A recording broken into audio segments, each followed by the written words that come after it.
health, our family, our career aspirations and all of that. And then we were ushered into the Heritage Month. My God, we had a sip, we had a bite, we had a feel of the nation very intimately in the Heritage Month. We took you around the country on the Heritage Caravan. And then, of course, it was my favorite, the Back to Your Village Food Festival. Oh my goodness. There's been all that. There's been family consecration months. We've prayed for ourselves and our families. We've had the Agri Fair. We've had the Business Month. My Lord. Now we're bringing you This is Ghana. This is Ghana. The very best of Ghana to the rest of the world. That's what the Lord has brought us. And we keep going strong every day. We cannot help but express gratitude to the Lord for health and peace of mind and all the things He has blessed us with that money cannot buy. Money cannot buy. So it's a brand new month. What do you want the month to be? That's my question for you on Business Sense. What do you want the month of August to look like? You shall decree a word and it shall be established. You shall decree a word and it shall be established. So you have to say what you want August and the rest of the month to look like for you.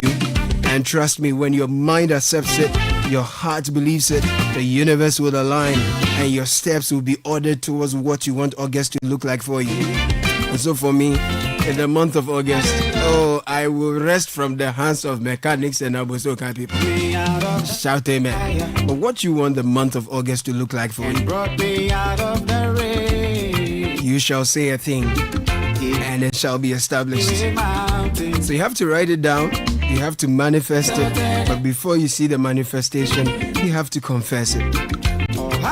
After August, we are getting into the September, the Octobers, Novembers, and the Decembers. So this one is the month of harvest. It's the month of rest. Yes, because we have labored. The year has been tough. It's time for the harvest season. You will not miss your harvest. Business Sense is brought to you by Access Bank. We're helping you into your harvest, business people. We call it the Access W. We're doing this in partnership with WCI Firms. We're inviting you to Istanbul, Turkey for a lifetime business experience you don't want to miss. So for business leaders, entrepreneurs, investors, and go-getters, Istanbul is calling. Premium international business adventure from August 11 to 18, 2025. Packed with B2B meetings, industrial zone and showroom tours. Visit to top companies in construction, building, and roofing materials. Cross-sector, cross-sector sectors. So you will have the opportunity to shop in Istanbul as well. Here are the rates. Double occupancy, $2,500. Single occupancy, $2,800. It's an all-inclusive package. So secure your seat now. Call Jemima 0579 734 663. Access W, inspiring, connecting, empowering. Access Bank, more than banking. My name is Caleb Kudo. Welcome to a brand new day. News review comes shortly. The Citi Breakfast Show. Rise above the noise. Join the conversation on the Citi Breakfast Show on Facebook at facebook.com/Citi97.3, Twitter at twitter.com/Citi973, and Instagram at instagram.com/Citi973 with the hashtag CitiCBS. This is the Citi Breakfast Show. The city's biggest conversation. Yeah, Lieutenant. You ready to party? You ready to party? It's summertime. Let's go. 1, 2, 3, 4.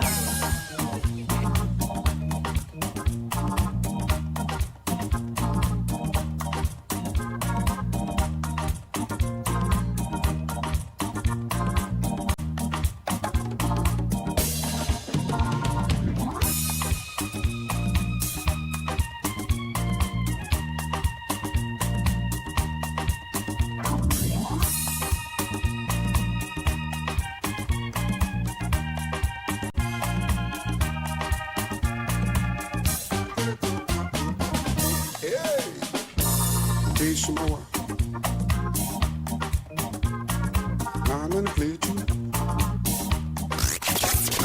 the power of relevant radio. This is Citi 97.3. Anyone of you wanna, I get me say. Anyone of you wanna, I get me say. Yeah, yeah, yeah, yeah. I get me son, mama, yeah, pasa. Yeah, yeah, yeah, yeah. I get me son, mama, yeah, pasa. This man, I come. Now let me do. Yeah, anyone of you wanna, I get me say. Everyone of you wanna, I get me say. Yeah, yeah, yeah, yeah. I get me son, mama, yeah, pasa. Yeah, yeah. All right. Yeah, yeah. Okay. I get me son, mama, yeah, pasa. Yeah. This man, I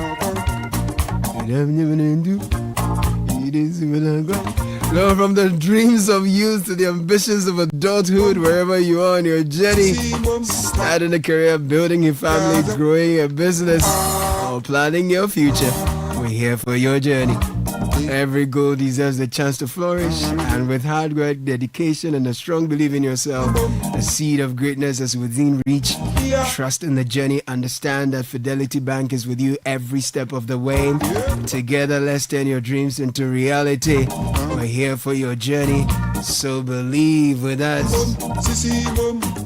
Fidelity Bank is helping us bring you the newspaper review. afraid you can't have no phone control. Yeah, this man, I come. Man, and this man, I come. Kaka, what is Jeduble Ambulance saying? Iyo Fansa and Abati. Iyo Fanti. Benzumanungo. Oh, there. Like in English, when you are singing, you'll just to create. I think that the Lumba also does the same thing. There are things that make the song spicy. Like something like that. Yes. So it doesn't mean anything. Sometimes it doesn't mean anything. But they are the artists, so they would know better. This morning you're looking East African, South African. Which one is it? It's African. I know which part of Africa. I see some, I'm a woman some of the people. Colorful beads and nice. It's Friday. Symbolic earrings. It's Friday. I understand. Caleb, too much detail. Sorry. I'm bringing you the news review shortly. Francisca Kakrafosing is in the house. So is Richard Delasky. Taking it easy on a Friday morning. It's a bit wet, isn't it? Yeah, streets looks a chinyonyom. Yes. It's drizzling. Yeah, that's drizzling. Yeah, okay, no. well, I don't know how to express that competently in the English language. Or pitting, sooner pitting. Oh, or pitting one. Pitting, yeah. A chinyonyom. A chinyonyom or a pitting. Okay, nice. But is the news nyonyom? OSP is pitting. OSP is pitting all over the place, but let me start with Daily Guide newspaper. Okay. And big stories. OSP detains Adom Otre, west to the Blue Gate. Other stories. High Court dismisses Tokono's review. Oforiata loses wanted declaration fight. And ABC Game records over 100,000 wins under 2 weeks. Let me take you to the Chronicle for this morning. The big story. Yes. Zanzibar officials in Ghana to explore Zoom Lion's blueprint for sustainable waste management. Yeah, man. Also, the front page this morning: police foil assassination attempt in Tema. Hey, Minister Nene. AK-47 rifle seized. What's going on with security in the country? And then digital financing for farmers. For government launch landmark platform. The Inquisitor says time for accountability. Paul Nayak in OSP's arms. Other stories. Stop press. Over 800 workers to be Over 800 workers of GPHA to be demoted on Monday. Arrest warrant, court swerves Oforiata, and road minister flags Akufo-Addo's 10,000 kilometer road claims. Let me take you to the Daily Analyst for this morning. GJA condemns detention of Joy News reporter.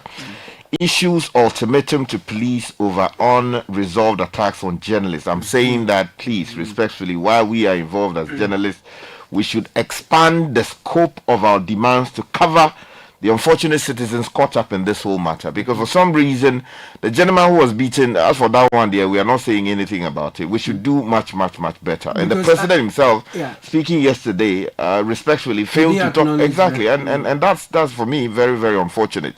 We should make sure that those ones too are protected.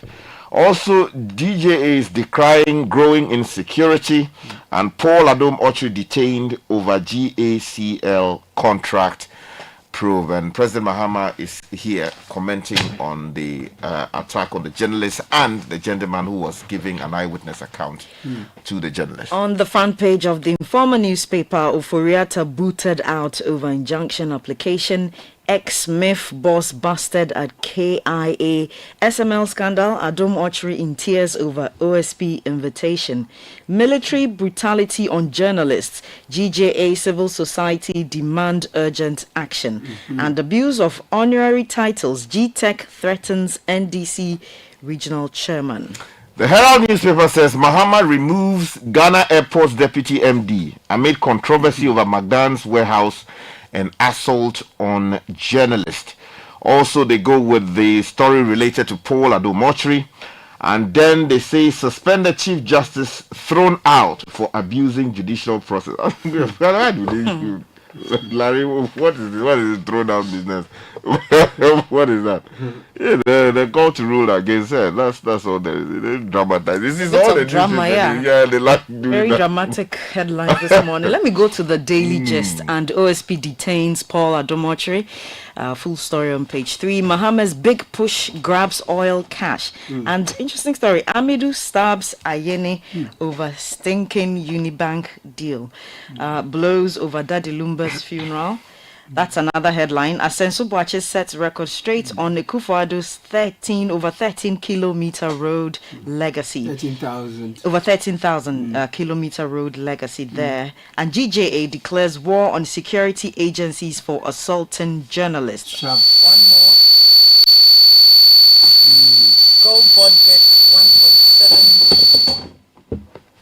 Goldboard gets $1.7 million seized gold from NACOC. Okay. Let me take you to the custodian. Zoom Lions waste management model attracts Zanzibar. Also prioritize funding to security agencies. That's coming in from Ntim Fojo, and he's telling government. And 12 journalists attacked in 7 months. The GGA president is revealing that.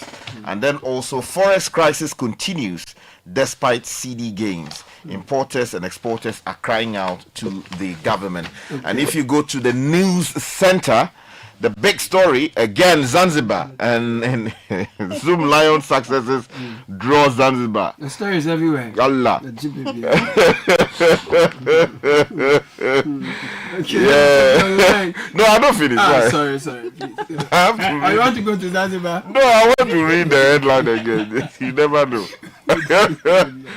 Yeah. Don't do that. Zoom Lion successes draw Zanzibar. They are exploring partnership opportunities to tackle urban sanitation. So please know that I read the headline. And then government eyes pension funds for roads. This is coming in from the Honorable Kwame Agboja from yesterday's interview with us. And then road contractors arrears attract some 615.9 million Ghana cedis in interest. And MTN taps AI, expands service centers for customer satisfaction. Okay, so let me take you online now. Let's start from channel1newsonline.com. Adomotri being targeted for criticizing OSP. This is his lawyer. And still, Adomotri, 2 others detained after failing to meet bail conditions. OSP Pro Paul Adomotri moved to National Security Office. So we'll tie all that together for you. And then, of course, Ayensu Dankwa, Adam Suparu, 2 others sworn in as deputy ministers. That has happened. And assault on Joy News reporter. I won't preside over journalist intimidation. Mahama assures. Police rescue 16 human trafficking victims at English Amamfrom, and the minority leader has slammed the NDC government. He says, apostles of reset, you have destroyed key national projects. On inflation drop, you met a healing economy. Stop the applause. Minority tells the government. Now, Parliament has passed the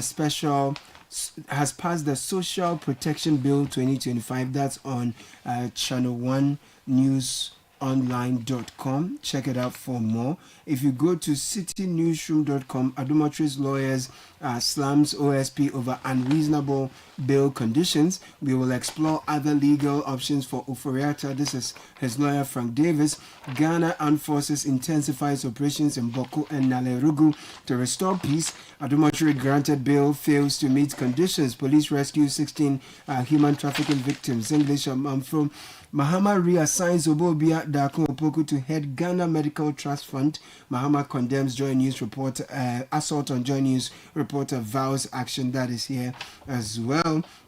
And an interesting trending story. Tourism advocate treks from Bolga to Accra after losing stadium bets. Yeah, he lost the bet, and the condition was that he had to walk from Bolga to Accra. So is he in Accra or is he still on the road? He's still on the way, I believe. If you go to MyJournalOnline.com, media budget delivers numbers, not jobs. This is Professor Charles Aka. He warns of hollow gains. And then Mahama condemns assault on Joy News journalist, pledges zero tolerance as a GJA member. Professor Charles Aka criticizes media budget as empty on poverty fight. And then there is more on Paul Adomotri. His lawyer has blasted the OSP over unreasonable bail terms. IMF exposed you. CD stability built on MPP foundations. This is a final marking to the NDC. UDS student sentenced to death for murdering colleague over relationship dispute. Oh, Charlie, that was a horrible one, man. Relationship dispute. Whoa. Anyway, let's take off this morning with a story that everybody is talking about. Yes. SML owners Kotuka contract keeps Adomotri others in OSP's detention. That's coming in from the Herald this morning. And the story says the legal counsel for the former board chairman of the Ghana Airports Company Limited, Paul Adomotri, has raised serious concerns about the conduct of the Office of the Special Prosecutor, OSP, in its ongoing investigation into a revenue assurance contract that is now subject to public discussion. Now, Nicholas Lenin Anani Ej, representing Mr. Paul Adomotri, accused the OSP of lacking clarity on the specific allegations against his client, thereby casting doubt on the legal foundation of the case. Now, despite being granted bail, Mr. Adomotri remains in custody, having failed to meet the bail conditions specifically set by the OSP, which is for 2 landed properties registered in his name, according to the paper. Now, he's being held alongside 2 others, Otri Kwame Bafo, who is Group Chief Executive of Commercial Services at Ghana Airport Company Limited, and Albert Ajete J. Lai, who is the Chief Executive Officer of Denver's Systems. Interesting one. Okay. Let me just say that Nicholas Ananieja is a friend from the university. A quick related story. Yeah, I see. Yeah, just a quick related story. An ex-Smith boss busted at KIA. This is according to the Informer newspaper. Details: former Chief Executive Officer of the Minerals Income Investment Fund, MIF, Mr. Edward Nana Yao Kwanting, was on Tuesday Tuesday, 29th July 2025, accosted at the Kotoka International Airport, KIA, when he attempted to leave the country surreptitiously in contravention of an OSP investigation order. The background to this story is that in February 2025, the Office of the Special Prosecutor, OSP, declared Mr. Kwanting wanted following its investigation into alleged financial irregularities involving some officials of the aforementioned institutions, including himself, Mr. Kwanting. According to the OSP, the probe is part of a broader effort to uncover potential mismanagement and misconduct within state institutions. Well, let's stay with matters having to do with investigations. If you go to the same page from which I read the story about Paul Adomotri on the Herald newspaper, or in the Herald newspaper, there's another story that says suspended Chief Justice thrown out for abusing judicial process. The story says the Human Rights Division of the High Court has dismissed a judicial review application filed by suspended Chief Justice Gertrude Tokonu, ruling that the move constituted an abuse of court processes and that it lacked jurisdiction to entertain the matter. Now, the Chief Justice, who is currently the subject of impeachment proceedings under Article 146 of the 1992 Constitution, had sought to halt the process through a certiorari application, arguing that the impeachment process violated her fundamental human rights and lacked a sound legal basis. But the High Court's ruling, delivered by Justice Kwame Amwako, is the latest setback in a series of legal attempts by the suspended Chief Justice to block the proceedings.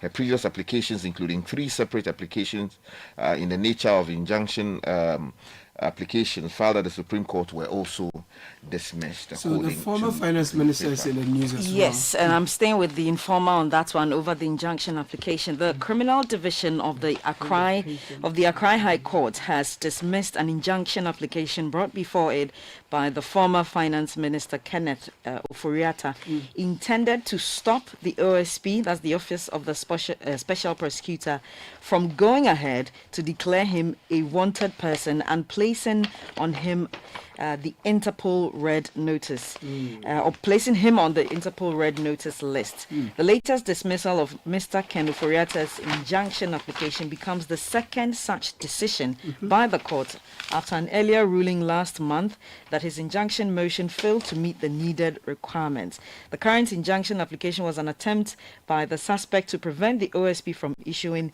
an arrest warrant, citing a violation of his human rights. Okay, so let's take you to some other stories. So yesterday, the Honorable Kwame Agboja, Minister responsible for roads and MP for Adaklu, was here and spoke to us. The News Center has decided to cull the story from us, and they say government eyes pension funds for roads. The story is on page 3 of the newspaper. It says the government is exploring the possibility of using domestic pension funds to finance critical road and bridge infrastructure once Ghana exits its program with the International Monetary Fund, IMF. Now, the move is aimed at easing pressure on public finances while accelerating infrastructure development across the country. Now, Minister for Roads and Highways, Kwame Governors Agboja, confirmed ongoing discussions with the Ministry of Finance on the proposal. However, he noted that a final decision will be made in the coming months, as the current IMF deal restricts the government from entering new borrowing agreements of making fresh financial commitments. And let me also say that yesterday after the program, there were a number of comments that came in relation to the Tema Town roads, especially the Tor area. You know, somebody sent a message about when you the runabout when you're going towards Pone. Correct. Why is it that the government is not paying attention to that? Well, he told us yesterday after the program that yes, there were discussions ongoing, and that they intend to receive someone who is proposing some arrangement.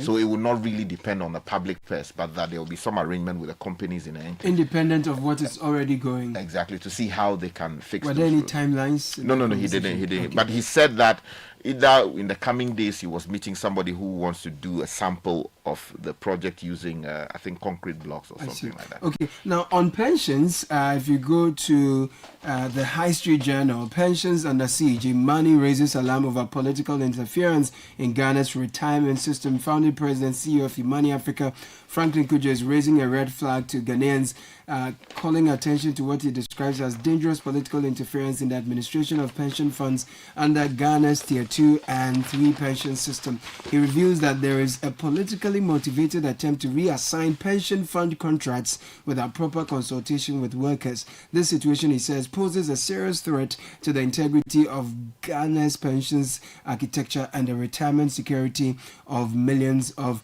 Ghanaian workers. Let's switch attention from pensions, right? Yeah, let me. Do you have the story Yes, on sir. the Joy News report on what the president has been saying? Okay. Okay. Yes. Okay. Before that, let me take you to the story about abuse of honorary titles. GTEC threatens NDC chairman, and the story reads: Ghana Tertiary Education Commission (GTEC) has issued a final warning to title-loving, quite dramatic, Richard Kofi Asiedu, the Central Regional Chairman of the National Democratic Congress, over his continuous abuse of the professorial title without proper academic validation. According to the regulatory body, a series of correspondence was sent to him to stop using the title professor, but to no avail. Consequently, the commission issued its final warning, giving him up to yesterday, 31st July 2025, to comply, and failure for which he will be dragged to the law court.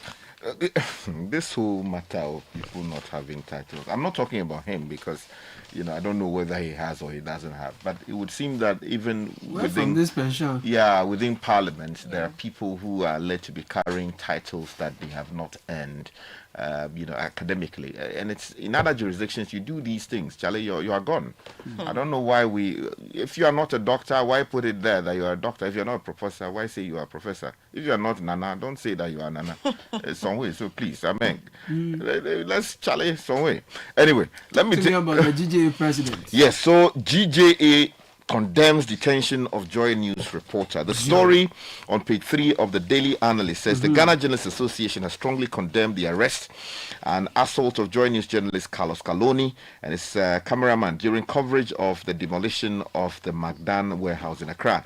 Now, the incident, which occurred on July 30, 2025, involved national security operatives and military officers who allegedly struck the journalist on the neck and unlawfully detained him while he was documenting the demolition and the accompanying unrest. Now, GJA President Albert Jumfo labeled the arrest as a blatant attempt to suppress information and censorship through force. He demanded a public explanation and disciplinary action from the Ghana Armed Forces and the national security apparatus. Yesterday, the president spoke on the matter, equally condemning what happened. And is directing the military high command to do everything possible within the law to actually discipline the people involved. I think that we can go through some of quickly the ultimatums that the GJ is putting out. Yes, and I want to share that from the Daily Gist newspaper. It's just about 4. So the first one, so it's titled Demands an Ultimatum to the State Security. The GJ has issued a 7-day ultimatum to the Ghana Police Service with the following demands. 1, a comprehensive update on all journalist assault cases reported in the last 7 months. 2, transparent court proceedings and disciplinary action against the police officer involved in the Ablekuma North assault. 3, a clear roadmap to train officers on media rights and prevent future violence. 4, immediate identification and prosecution of all suspects involved in attacks on journalists. Failure to meet these demands will result in a nationwide media boycott of all police-related events and activities. And quote, he adds, this is the GJA president, this is not a threat. That's right. It is a necessary measure to defend the dignity and safety of journalists in Ghana. Thank you very much. Very necessary step there. Now, I'm taking you to fuel prices now, and we're told petrol price to go up, diesel and LPG to fall from August 1. I'm reading from myjoyonline.com, Charlie. I wish I knew why. The price of petrol is expected to go up marginally from August 1, 2025. However, the prices of diesel and liquefied petroleum gas are expected to decline. This is based on the Outlook report that guides the pricing of the OMCs in the country by the Chamber of Oil Marketing Companies, COMAC. Now, according to the report, the price of petrol at the pumps is projected to increase by 0.47% to 2 Citi 80 pesos per liter. Diesel and LPG prices, on the other hand, are expected to decline by up to 0.29% per liter at the pumps. However, OMCs say they might keep their prices unchanged for some products at the pump. I think at this point I do need what do you call it? The car that uses electricity, the smart cars. Yes, I think the EV. Yes. So if you know somebody who is giving some out to people to try in the meantime, I can be trying that. Because you are confident there will be power. That's why the Mahama administration they wouldn't be doing so. That's why you can take it from me. Very well. Because he said so. Very well. I'm not promising you. Oh wait.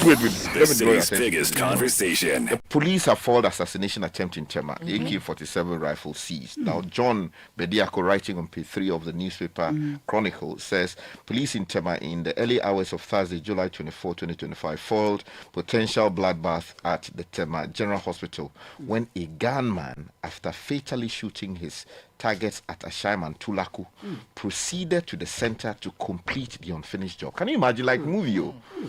Now, there was a dramatic turn of events when the unknown gunman, realizing the police were closing in on him, dropped his AK-47 rifle, fully loaded with double magazines, and fled. Now, the Chronicle gathered that in the night of Wednesday, July 23, 2025, at about 8 p.m., an unidentified gunman opened sporadic fire from sophisticated assault rifle on a group of men seated at Ashaman Tulaku, killing one of them and injuring about 3. What is going on? Now, maybe sometime later we should go into this story properly. Yeah. You know, somebody sent a message from Ashaiman a couple of days ago, Yes, talking about what would seem to be this particular matter, and tries to connect it to developments elsewhere. Yeah. Okay. It would seem that the guy, according to the story, wanted to go on and complete the mission, and then the police have grabbed him. Well, so they kudos to followed the police on that one. That was the news review. Thank you, Sky. Thank you, Kakra.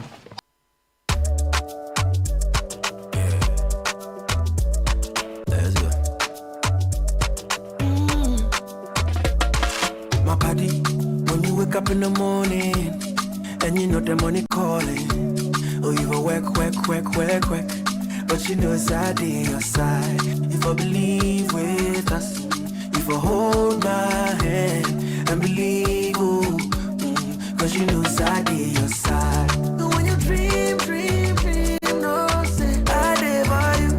And when you hustle every day, many wanna go. Anything you do, I live by you.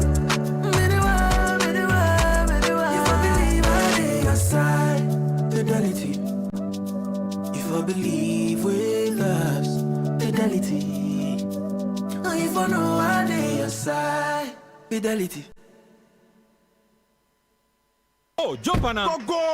Google me. And what time when you come back where I don't hear the sound of your car? Why you buy new car? No, I not change my car. It be the same ride. It be the fuel way I change. Way one shouts it. Ever since I started using the all-new Excellium Premium Fuel, fortified with 3-in-1 action. Oh, Joe, now my car they run like electric car. No, it's so. This is the type of fuel where they want to. Because now engine they cost. Where they want for way if I buy it, it go protect my engine. And with the small way I buy, I go drive, sir. Absolutely. It's like strapping a turbocharger to your engine and giving it a protector. And what they bust my mind, Seth, be the 3-in-1 action, no? Excellium, they prevent up to 99% of deposit. It be anti-wear, some be anti-corrosion. Won't pay when I open them. Hey, so where can I find this magical fuel? Just head over to any Total Energy service station and your car will thank you. Hey, then make a finish my gobe fast, then rush go Total Energies. My friend, but why your hand my gobe inside? I give you info. Make a fill the gobe too small. Go. Yo, Anna. Excellium is designed to protect your car engine, decrease fuel consumption, and lower CO2 emissions. Don't say fuel, say Excellium. Choose Excellium, choose quality. Unleashing the power of relevant radio. This is Citi 97.3. At 7 on the dot now, Shikasiza is here with the Citi Business News brought to you by EcoBank and MTN. Good morning now. Good morning, Caleb. Hello and welcome to the breakfast edition of the Citi Business News, proudly brought to you by MTN, GOIL and EcoBank. I'm Nashika Caesar. Coming up, Governor of Bank of Ghana, Dr. Johnson Isiama, reassures markets amid dollar access concerns. Also coming up, local electrical cables to soon undergo quality verification. This is according to the Ghana Statistical Service. And later, poor road infrastructure and limited access to finance impeding growth of Ghana's tree crop supply chain.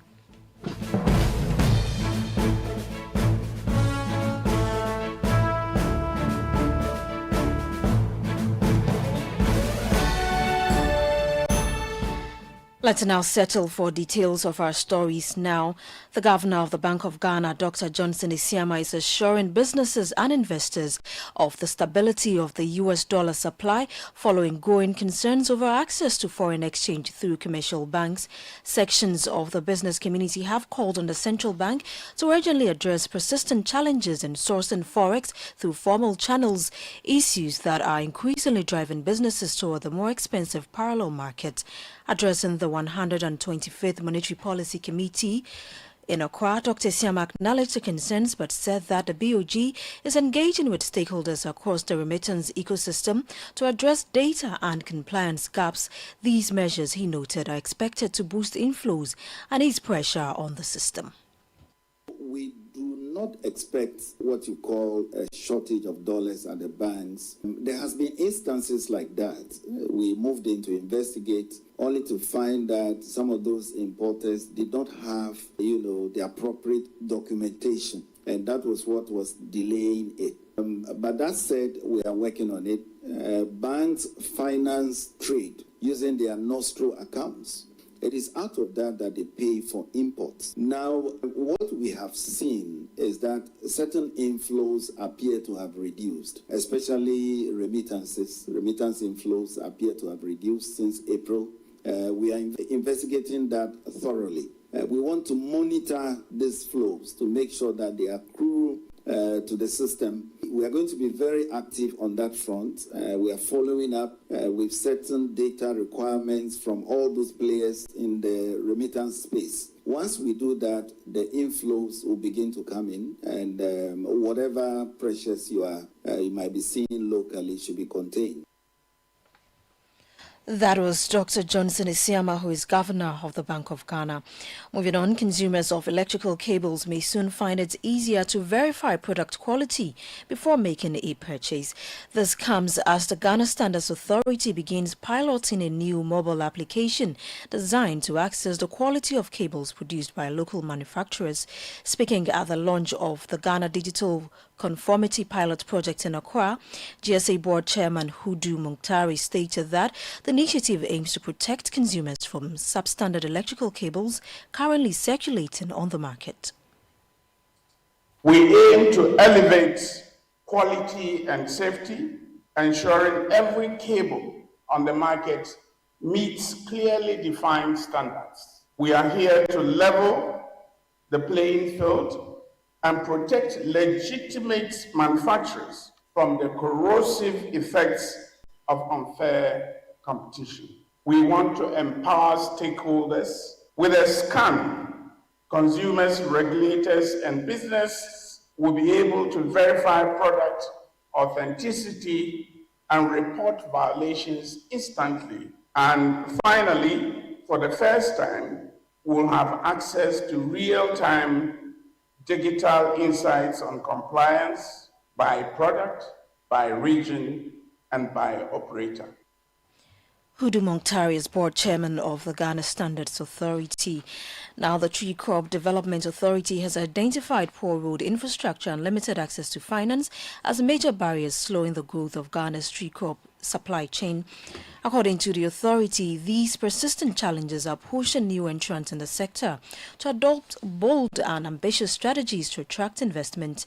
Speaking at the 2025 Supply Chain Business Forum and Exhibition in Accra, the Chief Executive Officer of the authority, Dr. Andy Osei Okra, called for greater private sector support to help scale the industry. He also noted that the government is set to roll out a comprehensive policy aimed at transforming the oil palm sector as part of broader economic development efforts. Now, on the interbank market today, the dollar is going for 10 cedis 48 pesos, while the British pound is also going for 15 cedis 60 pesos, and the euro is going for 13 cedis 50 pesos. And that's it for the breakfast edition of the City Business News, proudly brought to you by MTN Goil and EcoBank. I'm Nashika Caesar. Many thanks for your company. Do have a great business day.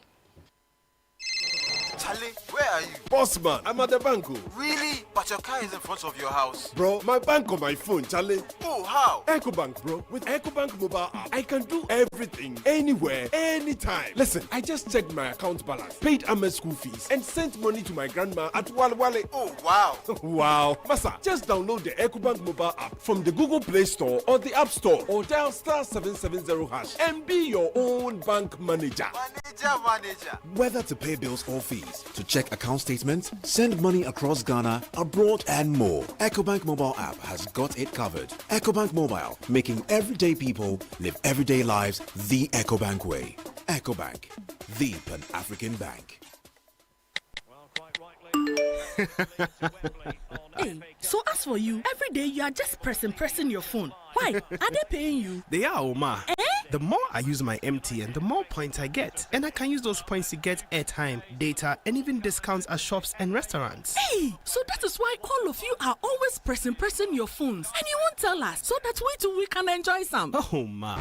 There's always more to enjoy with MTN Rewards. Just keep talking, testing, and browsing all day, every day to collect your points and use it to redeem amazing offers and discounted freebies right away. There's so much available for you. So dial *550# and get your reward today. Let's go everywhere you go. Kweku, have you heard what they are doing on MTN?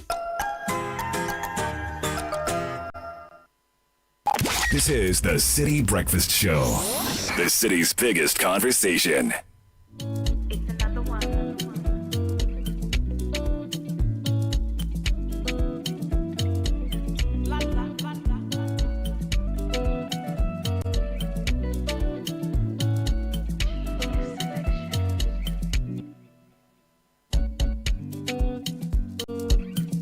It's age after 7. If you're carrying multiple phones around, it can be a chore.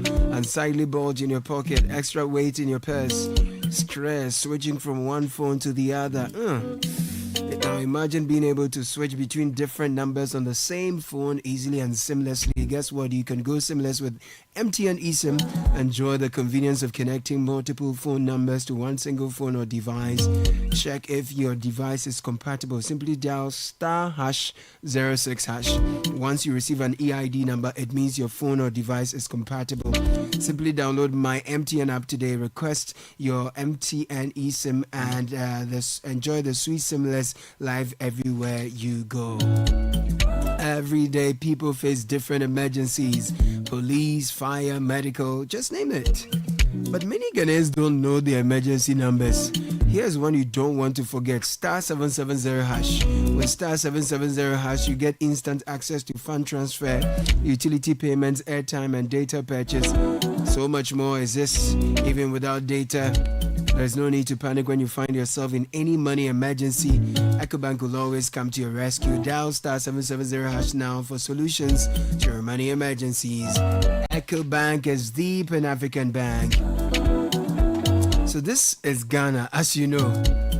And you only get deceived if you're not sure of what you're buying or you don't really know the market. And when it comes to water storage tanks, the name we all know is Polytank, has been with us for more than 3 decades and more, trusted by all these generations. So make no mistakes, please choose Polytank for guaranteed quality. We're available at the same price across the country at Polytank partner stations, partner shops. No matter the size you want, durability is always assured. The caution is that we do not receive Momo payments online.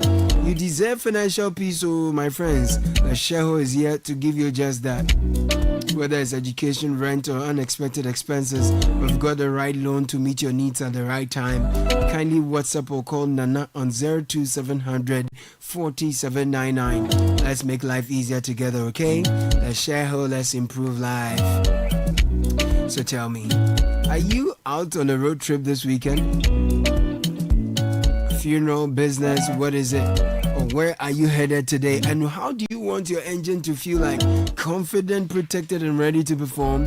Now let's talk about the Shell V-Power. Shell V-Power, I beg your pardon now. Shell V-Power with Dynaflex technology specially formulated to clean and protect your engine, giving it that boost it needs. Designed to remove performance-robbing deposits so that your engine performs at its best. Fuel unbeatable because the best choice feels just right. Feel the feeling with Shell V-Power.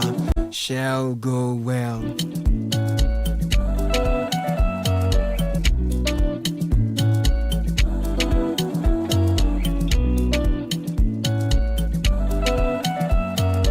As you know, we've been big on agriculture and its value chain, its potential to transform our economy.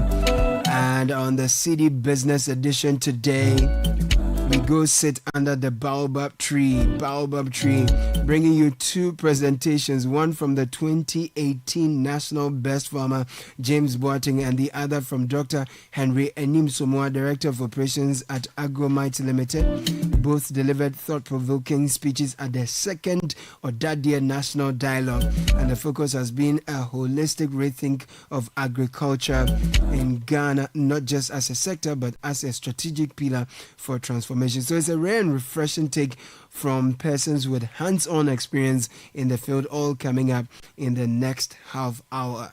Enjoy. The City Breakfast Show. Rise above the noise. Around 90% farmers being small scale. It is an opportunity. It is also an issue. But I'll leave it for the experts to delve in. The 90% small scale farmers produce about 80% of the food we eat and export in this country. So you cannot do away with them. However, the World Food Program, and I choose to pick their data, they say around 1 million Ghanaians are not food secure, which means that we cannot guarantee that every Ghanaian can wake up, live throughout the year, and have enough food at his or her disposal.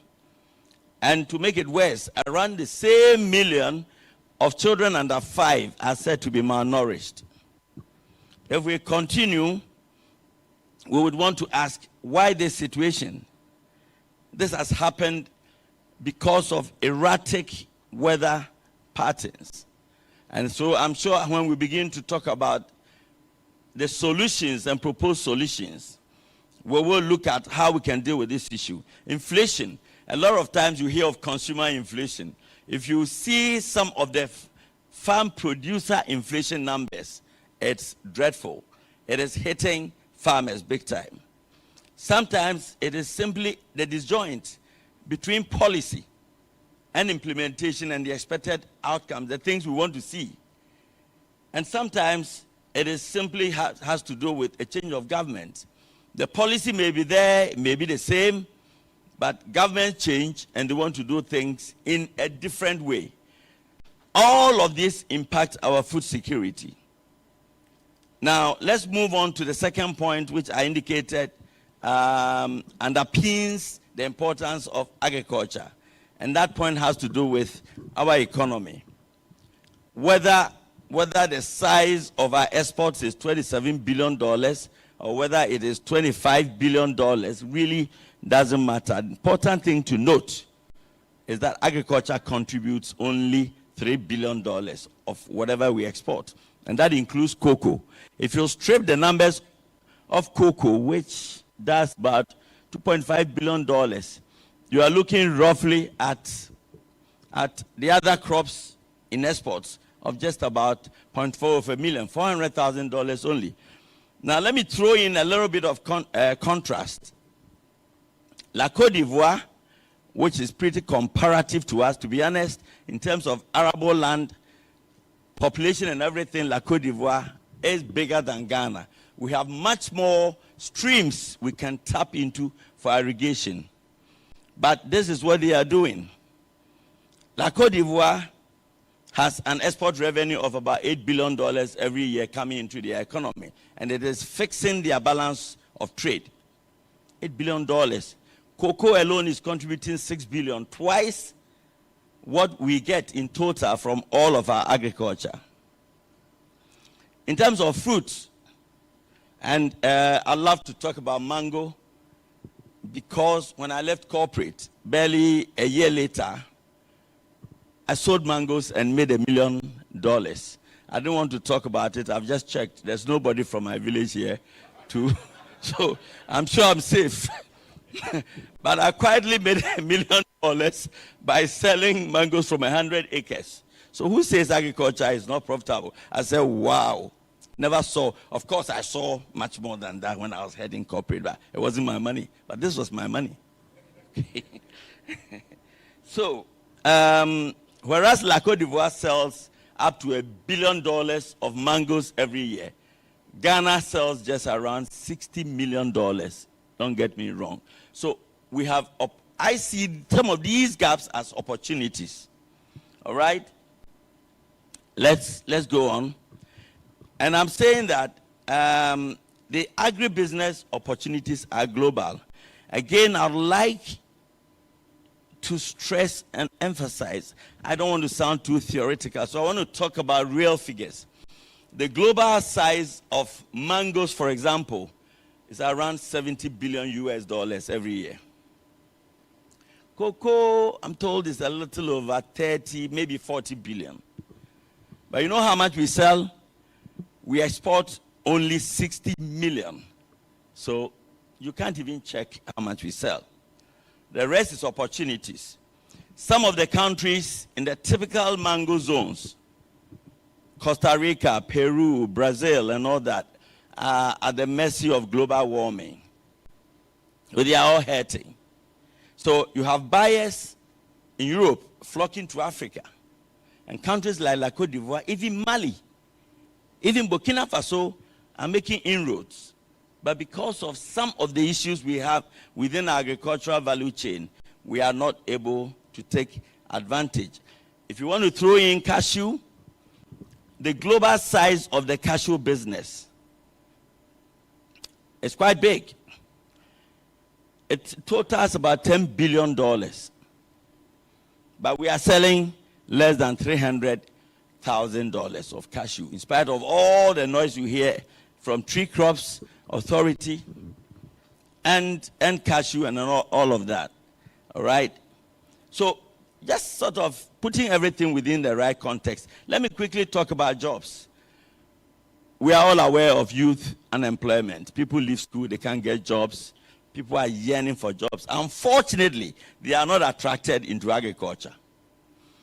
And even when they get attracted into agriculture, they have other intentions, either to steal, cheat, and break your farm, or they just want to be delinquent.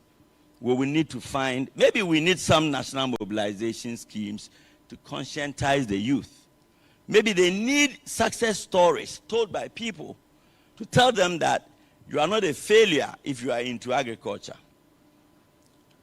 But it's a fact that agriculture provides jobs, incomes, and livelihoods. The other sad bit about jobs is that wherever our farms are, we are losing precious labor into Galamsey. So we talk about poisoning our rivers and our streams and all of that. What most people are not talking about is the fact that there's an outflow of labor into Galamsey because they make probably twice what the average farmer can afford to pay. So that's a big issue. So we may want to quickly move on and ask why we are where we are. Let me pause briefly and have some water, sorry.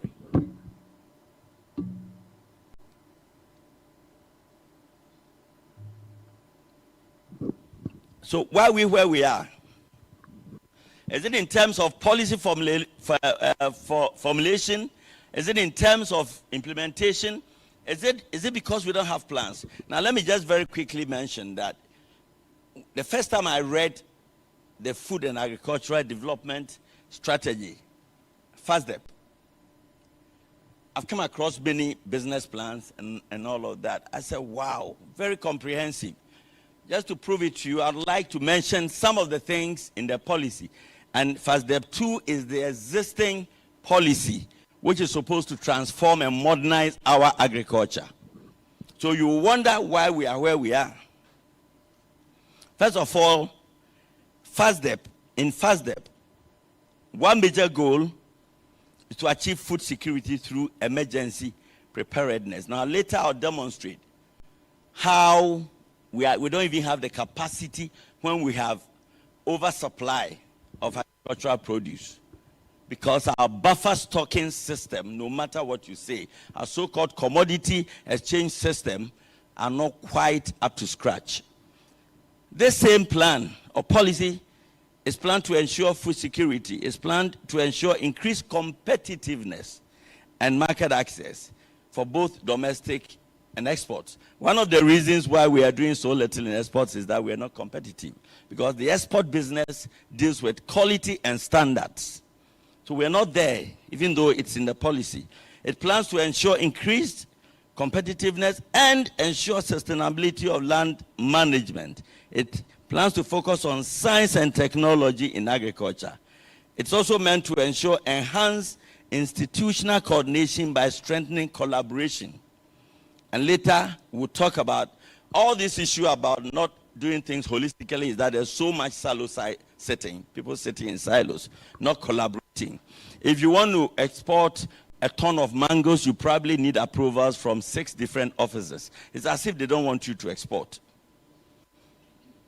EPA and GSA, at some stage they say you should even belong to the Nkransa Mango Farmers Association. I don't know what that has to do with Marks and Spencer wanting to buy my fruits in London. So we place barriers unnecessarily, and there's a lot of duplication. The same FASDEP says it is planned to promote access to technology inputs. It's also planned to promote access to finance, irrigation, and markets, planned to develop infrastructure such as roads, planned to emphasize the role of the private sector, and then finally to forge initiatives to support women in agriculture. So probably my fellow panelist, Sheila, when she has her turn, will confirm whether there are any targeted agricultural programs geared at empowering women.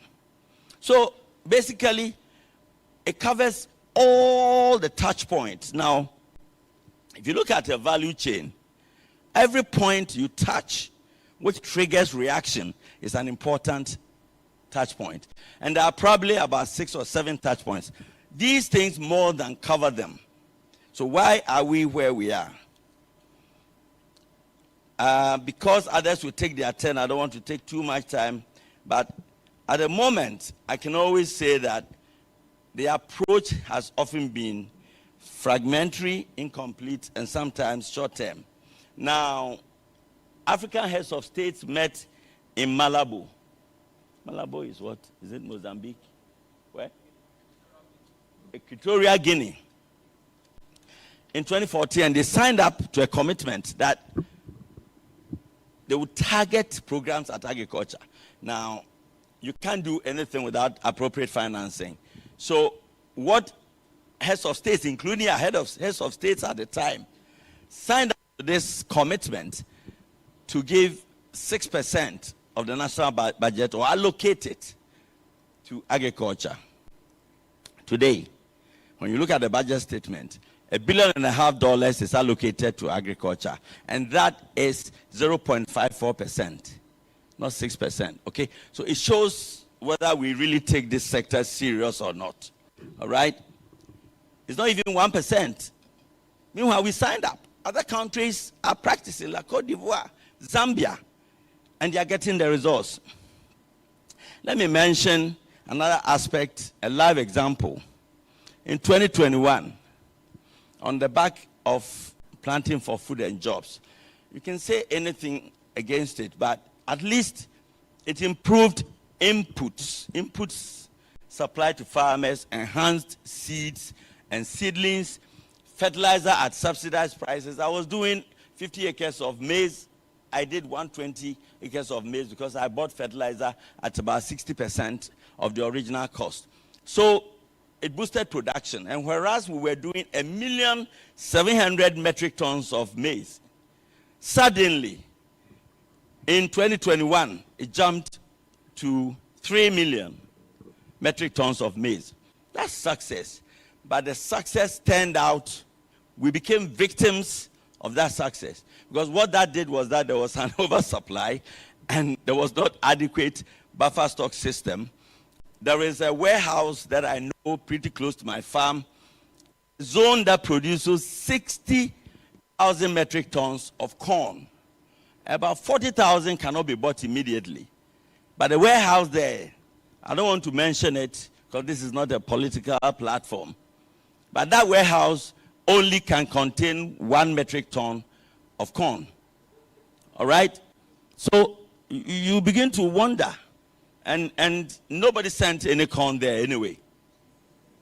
So and when the farmer couldn't sell the corn, I saw farmers abandoning their maize and boarding the last village bus and leaving. Very frustrating. Okay?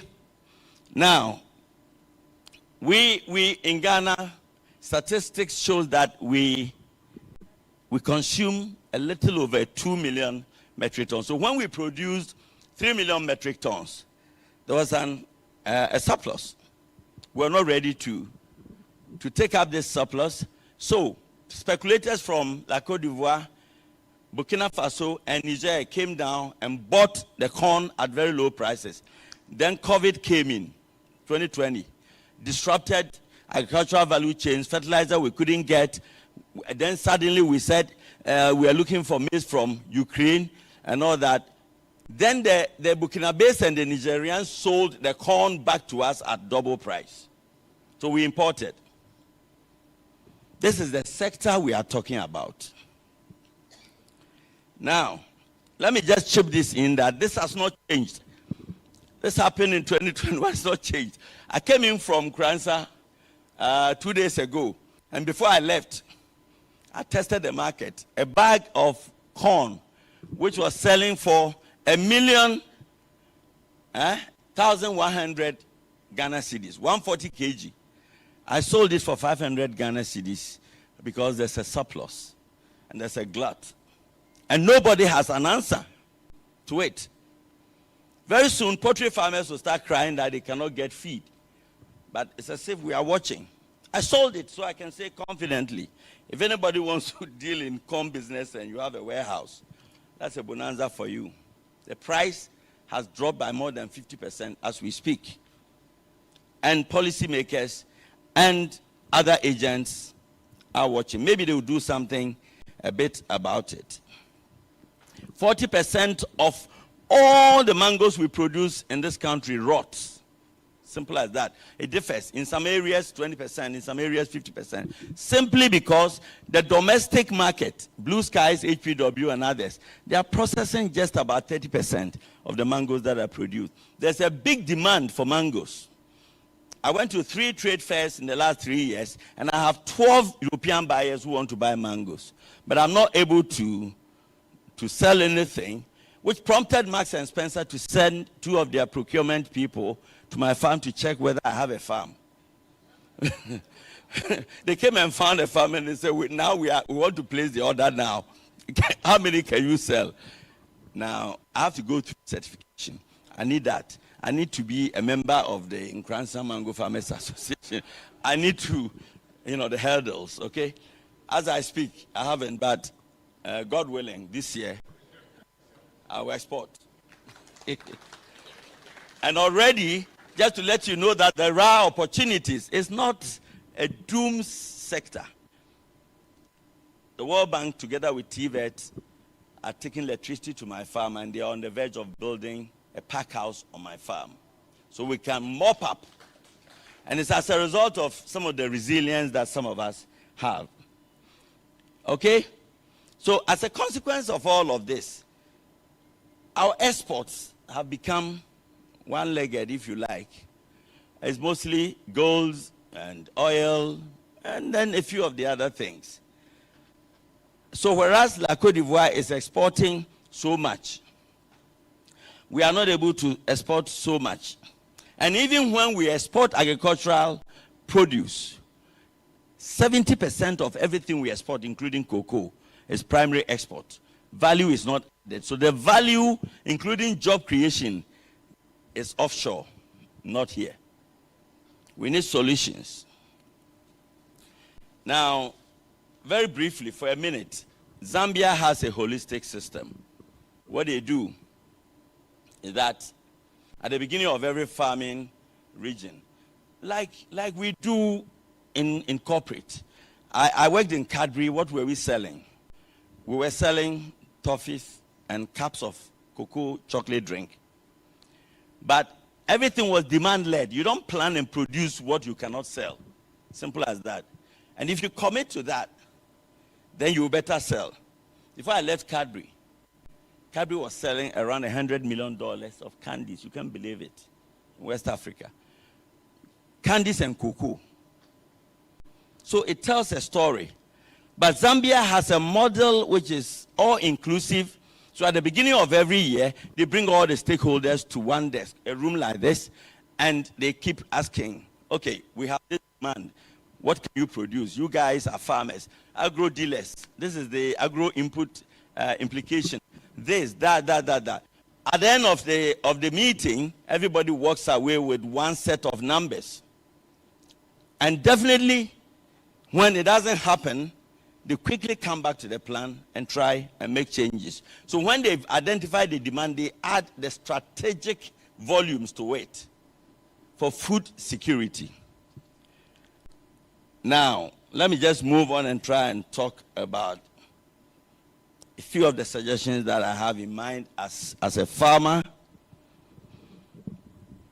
And I'm thinking that whatever our issues, by all means, we need to ensure that we plan. But when we plan, we must implement. And when we implement, we must measure. And when we measure and there are consequences of non-performance, we need to sanction. It is only in this country that people have jobs forever. All right? The worst they will do to you is to send you to a village near my farm as punishment. That's it. You go on transfer, but they must change. So we are advocating for a through-the-line approach and scaling up of our efforts. So, to make meaningful progress, let me run through this quickly. Implement every planned strategy timely. Bridge the gap between intentions, which are the plans, and outcomes. Now there's a big gap between intentions and what we get. Strengthen accountability, consequence management, foster greater collaboration, tailor your policies to unique context of the diverse agricultural zones. So there are specific things that we need to do, and I just want to talk quickly through them because I'm sure that my colleagues will pick some of these areas and talk about them in detail. So the first one is forecasting and predictive system. Today, if I want to plant corn, I look up towards the east and look at the clouds and see how the clouds are moving to tell me whether it's the right time to plant corn, and often I fail. I plan. We have Meteo. When they give weather reports, they are talking about floods in Accra. Okay? Not opportunities for agriculture. These things are little low-hanging fruits which must change. We need to equip agricultural actors. Research and development. We develop new plant strains, seeds. I went into seed, and I'm talking like this with passion because since I left corporate, I've played around in the agri space. I went into seed in 2021. Now, what the then administrators did to us was that they refused to pay us for 2 years, so we lost working capital, and then somebody imported seed from Botswana. Okay? It's true. 2 years they didn't pay us. We need technology. We need logistics, and it must be appropriate. Somebody wanted to take a combined harvester into an area. He bought a combined harvester before he started thinking about access, how you take that huge machine to his farm. All right? We need to explore. There's a huge market out there, if for nothing at all, for fruits. The global demand, I said, for mangoes only is 70 billion. And we are not even doing 100 million. Infrastructure, we need the roads. We need energy. And then we need the energy to be able to power even irrigation systems, telecommunication and information sharing. We need periodic reviews. Periodic. If you've had a stint in corporate, We don't wait till 12 months before they ask you, did you achieve or you didn't achieve? Every periodic period, I mean, like if it's a month or quarterly, you are reporting and everybody is looking at whether you are in line to achieve the objectives or not. And if not, then we re-strategy. We need to bring some of these on board to agriculture. Now, unfortunately, the things that I've mentioned are not options. So you cannot say you don't want to pay attention to technology. You don't want irrigation. If you plant, it's likely to fail because rain-fed agriculture is failing everybody because global warming is real. All right? So, no options. They must all be done except that the emphasis has to differ from one touch point to the other. And whilst we do all this, as I conclude, I said that it is in this part of the world that people get away with non-performance. The philosophy of consequence management must kick in. It must come into our life. If not national life, it must come into the agricultural life. And it simply says that when people perform, reward them. When they perform and get their targets, recognize them. When they exceed, reward them. But when they fail, sanction them. I think a better word for sanctioning is punish them. All right? On this note, I'd like to say thank you very much to everybody for giving me a listening ear. And I wish our agriculture very well. God bless you. God bless you. God bless you. Unleashing the power of relevant radio. This is Citi 97.3. There is small money, there is big money, and there is too much money. Telecel Too Much Money promo is here. Dial *500# to opt in. In the Telecel Too Much Money promo, you can win 100 Ghana cedis cash in the daily draws, 20,000 Ghana cedis in the weekly draws, and 1.2 million Ghana cedis in the grand draw. That's 1.2 million Ghana cedis. Simply reload airtime to end points to stand a chance to win. Dial *500# or visit the Telecel Play app to opt in now for the Telecel Too Much Money promo. Terms and conditions apply. Telecel, connecting energies. This promo is regulated by the NLA on the Caritas Lottery platform. You know, listen guys, one day an old lady inherited a huge sum of money. Her family worried about how to break the good news to her. They feared that the sudden good news might give her a heart attack. And so they decided the family doctor, who was experienced in delivering such news, should be the one to tell her. And when he did, surprisingly, she smiled. Relieved, he asked, "What are you going to do with all that money?" She replied, "I am going to give you half." The doctor rather had a heart attack. Can you imagine?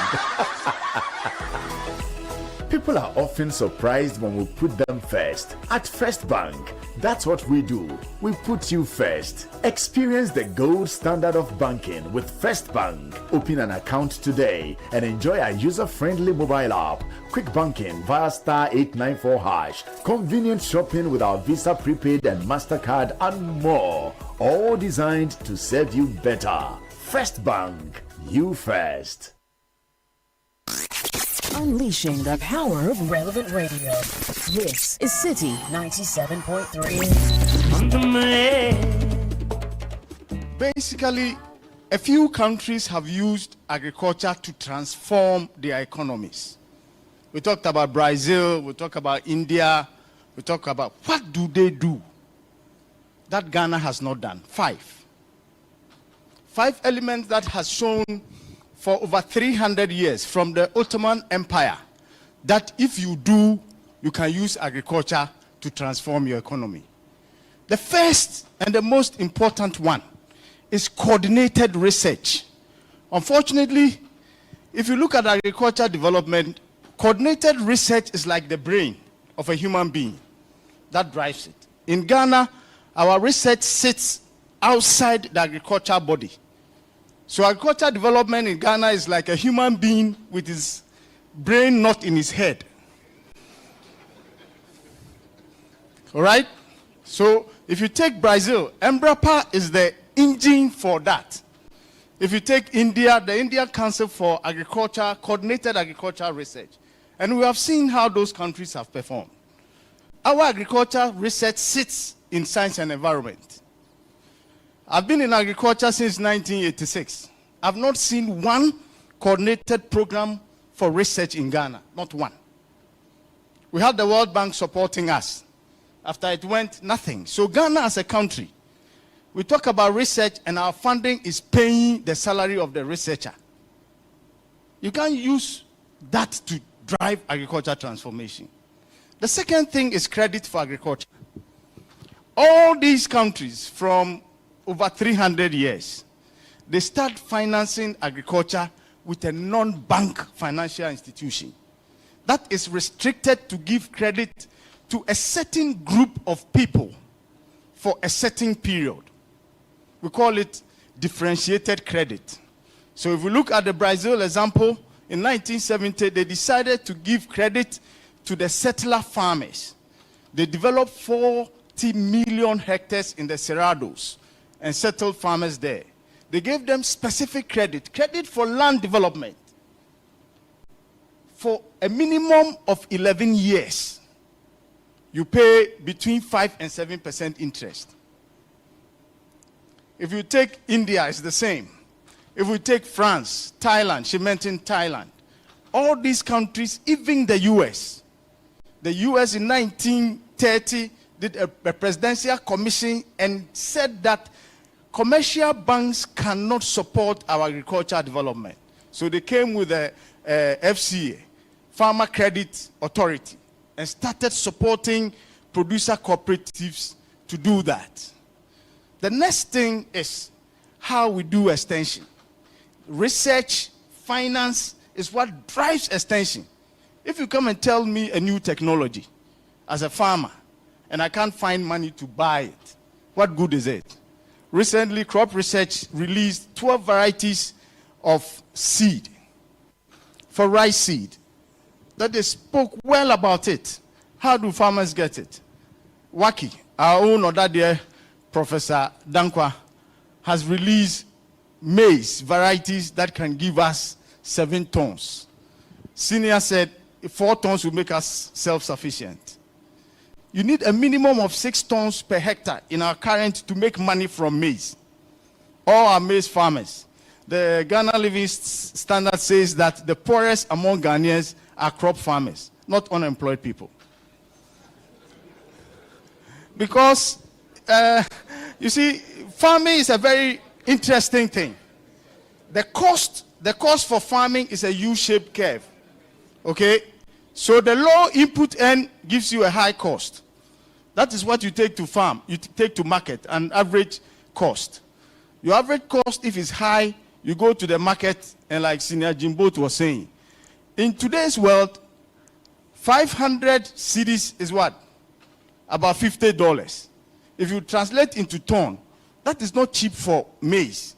But because of a high average cost, it doesn't pay him much. So we need to understand that extension is driven by research and a proper finance. Not somebody coming to tell me what I need to do when I cannot do it. Right? So we take the same lessons from India and Brazil. What do they do about research? They make sure that the research target is driving productivity. India has an annual statistics to show what research is contributing to productivity for their target crops. We don't have that. The fourth thing that we have missed is that all these people have organized farmer structures in terms of groups and associations. I used to work for the Ontario Ministry for Food and Agriculture as a traceability coordinator between agriculture and industry. And I had to work with 13 producer organizations. And I bet you, the understanding and the knowledge base for these farmers and their producer organization, you can't beat them. They drive policy. They tell government what to do. In Ghana, unfortunately, all our farmer groups, except SPEG, the sea freight pineapple exporters, all of us are armchair politicians, right? We come to radio to criticize government policy. without making input into how that policy can drive what we need to do. And then the final thing is what we touched on. Every country that has used agriculture to create wealth, not what we do. We are trying to use agriculture to reduce poverty. And I find it difficult to understand. How can you use agriculture to reduce poverty? Poverty is like darkness. So how can you reduce darkness? I find it strange. But those that want to use agriculture to create wealth deal with the infrastructure challenge in a very concrete manner. Basically, Ghana has water. Use the water for any transport. All across the US and everywhere in the world. What do they use to transport grains? The water bodies. And this is transported centered on structured market arrangement. In 1828, two merchants decided that the way they buy produce from farmers in a corner in Chicago, that it was not the right thing to do. So they need to put an arrangement, which today has become structured market or futures. Two merchants, not government. Not anything. And today that thing is Chicago Board of Trade. It's the largest trading thing. Why?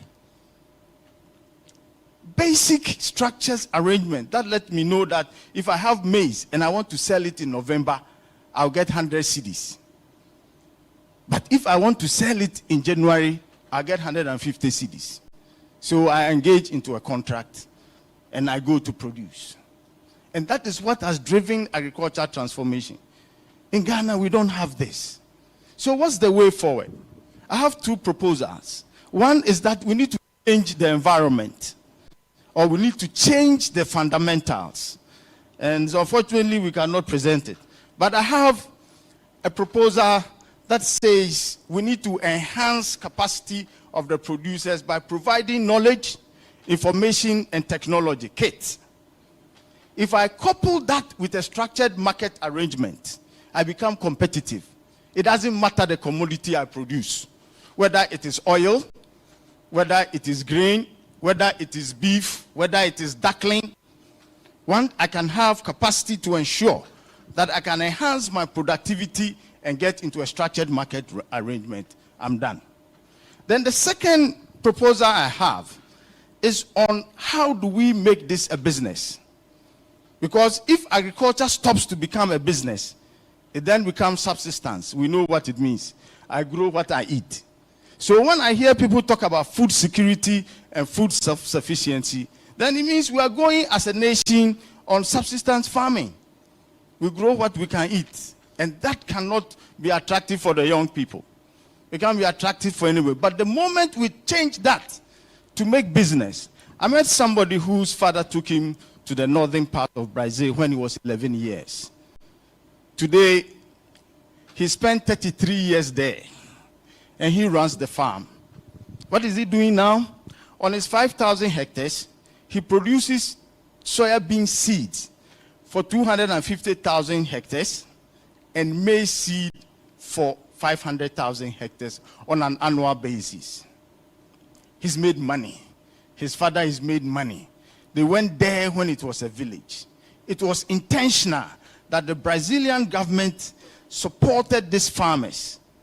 And today, in 1970, Brazil was taking food aid. India was on a ration in the 1950s. You couldn't eat more than 2 meals. It was by law.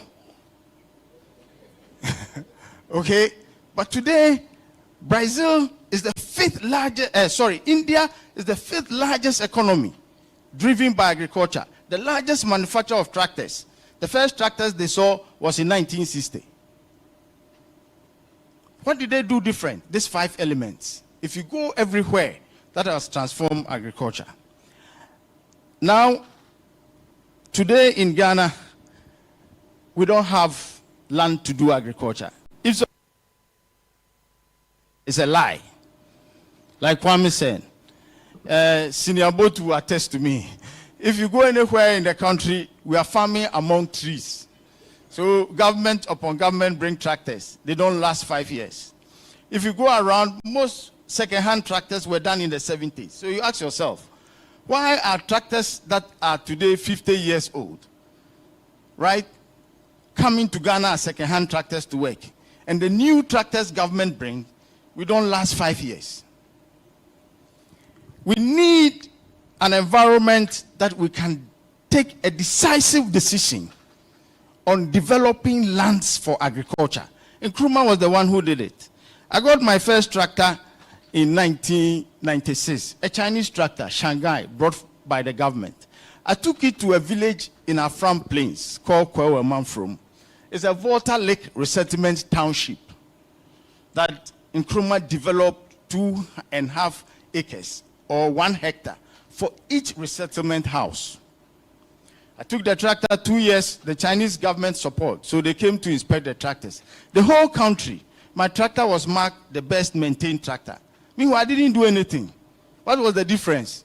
I was only using the tractor in lands that have been developed for agriculture. All the other places, because the lands have not been developed, if you go the back, which is the heart of the tractor, the 3-point linkage, all is gone. So it's important we look at land reform that makes us develop land for agriculture, not only the tenure. If we talk about the tenure, you've missed the point. We need to do as a country, stop importing everything machinery for agriculture and start doing something about it. Okay? Basically today, if I walk to India, I can get an engine for tractor. That same engine John Deere is using, or Mr. Ferguson is doing. Anybody can in India today sell you that as a component.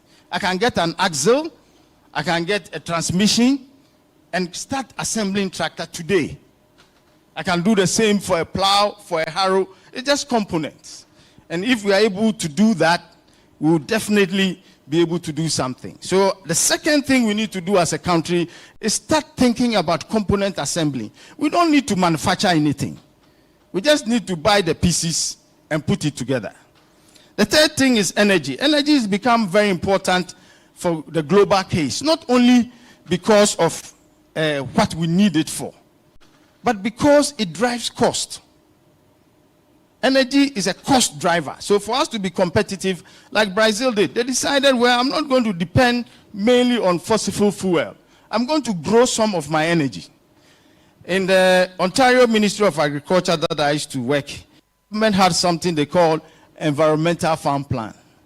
You know, the white guys, they are smart when it comes to these things. All what it meant was that government was going to do some investment that will put money in your pocket. So they say, manage the waste from your farm. Government will give you support to do that. What were people doing? Biogas, solar lamps, solar cells on their buildings, on their warehouses, and they sell the energy into the grid. Smart policy. Energy farming has become something very important. And I think Ghana's energy balance, we should do that. Put solar panels. I can't mention his name. In Yape, I have a neighbor farmer who has solar panels on his farm. He sells his solar during the day. You know that place, the sun, when it comes out, I tell you, you can't come out. You have to go and hide somewhere. So he's using that to generate electricity and sell into the national grid. And he runs his irrigation system center pivots on the national grid. But because it's not running 24 hours or 12 hours, and the solar is doing, every month he's netting some money from the solar. But in this country, most center pivots cannot run because of the energy cost. So he has coming some solar energy and using that to balance it. That's it. 97.3 Accra. Unleashing the power of relevant radio. This is Citi 97.3. The City Breakfast Show. Rise above the noise.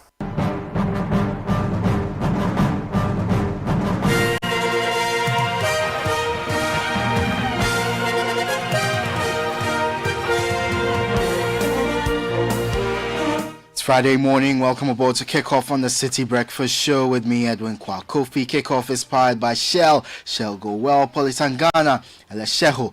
Let's improve life ahead of the new season kicking off in September. The Ghana Football Association and Adisa Production Limited have announced a significant financial boost for clubs, with each Ghana Premier League side set to receive 1 million Ghana cedis to support operations and drive competitiveness. The deal was unveiled at a high-profile event at the Mövenpick Ambassador Hotel in Accra, bringing together major stakeholders across the Ghanaian football landscape. My colleague Bernard Abeku Otre was there and filed this report. Football broadcasting in Ghana dates back to the 1990s, when GTV was the sole broadcaster of the local league and national team matches. It wasn't until 2013 that a major shift occurred. Ghana Football Association signed a landmark deal with SuperSport, bringing professionalism, Pan-African exposure, and improved production value to the Ghana Premier League. In 2020, the Ghana Football Association signed a 5-year TV rights agreement with StarTimes, valued at $5.25 million. Between 2021 and 2024, StarTimes remained the principal broadcast partner, but concerns around limited access led to increased advocacy for the involvement of local stations. In response, the Ghana Football Association and Ministry of Sport and Recreation have now partnered with Adisa Production Limited to broadcast the 2025-2026 Ghana Premier League. Well, I think that it's a bold statement. That equates to about $95,000 per club for a start. I have said that will be the minimum payment, $95,000 plus minus dollars. And I think that the clubs will be happy. Chief of Staff of the Republic of Ghana, Julius Debra, challenged the Ghana Football Association to establish a national football museum. How about we having what we probably would call the Ghana Football Hall of Fame or Ghana Football Museum? Because we have mysterious stories like there was a gentleman known as Infum who could kick a shot to torn net. What if you go look for the remnants of the torn net to be displayed and say, go to the Ghana Football Museum and see the net, the remnant of the net that Infum damaged? The idea has sparked interest among stakeholders, with calls growing for the Ghana Football Association to seize this opportunity and work with the Ministry of Sports and relevant bodies to bring the vision to life. Well, that's it. And I have been advocating for this for a long time, more than 4 or 5 years. I don't want to tell you who I told this issue to, like 4 years ago, that I think we need a museum because we have some great players like Abedi Pele, Samuajan, Stephen Appiah, and other players that have won a lot. Yeah, myself, that's it. And we need a museum. And if our chief of staff have highlighting on that, I think it's a great initiative. Yes, I think this initiative is something that my General Secretary, Anthony Bafo, has been speaking of for a very long time. He's mentioned this a couple of times, and I'm happy that the chief of staff himself has mentioned this. And I know the FA president himself has plans. He's sort of this couple of times. But now that it is coming from the chief of staff, I think there will be government support and backing to make sure that this comes to reality. A lot of football enthusiasts, particularly our Arsenal fans, are also going to be super excited with the news of having football rights in their homes. What this means is that the clubs are also going to get highly strengthened with some bit of amount to make sure they keep most of our talents here in the country. Reporting for Channel 1 Sports, I am Bernard Abeku. That was my colleague Bernard Abeku Otre with that report. Finally, let's hear from Arsenal manager Mikel Arteta, who says he's pleased with how their pre-season campaign unfolded, winning 3 games and losing just 1 against rivals Tottenham yesterday. Speaking at the club's pre-season tour, Arteta noted that the team is building strong momentum as focus now shifts to their next big tests against Manchester United on the first match day of the Premier League season. Well, I'm very positive. Everything that I've seen in the last 10 days gives me a lot of encouragement, and we are ahead of what I was expecting in many areas. Nice result leaves you a taste that I think is going to be as the margins that win to finalize the preparation and be ready for Old Trafford. That was Arsenal boss Mikel Arteta, and that's the latest in the world of sports. For more on all these stories, visit citysportsonline.com. Kickoff is powered by Shell. Shell go well. Politangana and Lesheho. Let's improve life. I am Edwin Kwakofi. The City Breakfast Show with Caleb Kuda continues.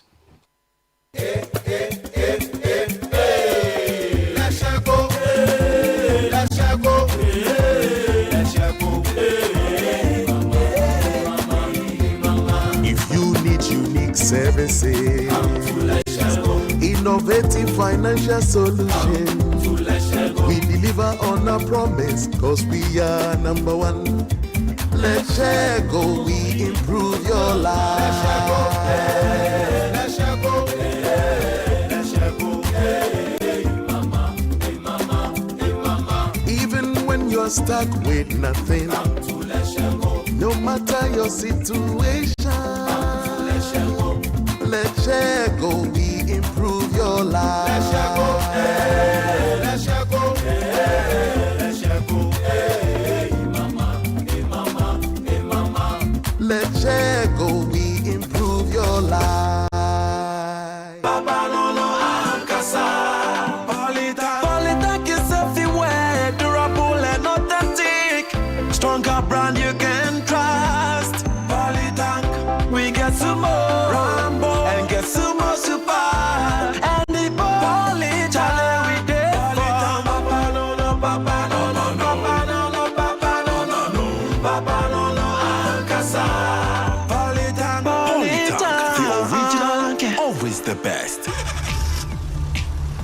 Do you ever wonder how your car's engine is doing as you drive? Not often. Does it feel confident and protected, or is it tired and struggling? I have a busy schedule, so I leave matters of my engine to Shell V-Power. With Shell V-Power, you can feel confident because it is the best ever fuel designed for performance and efficiency. Shell V-Power removes performance rubbing deposits, so you can feel protected.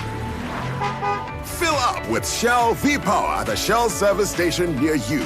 Feel confidence, feel protection, and feel performance over and over again with Shell V-Power.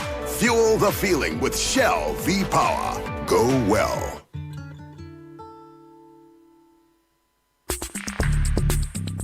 Join the conversation on the City Breakfast Show on Facebook at facebook.com/City97.3, Twitter at twitter.com/City973, and Instagram at instagram.com/City973 with the hashtag CityCBS.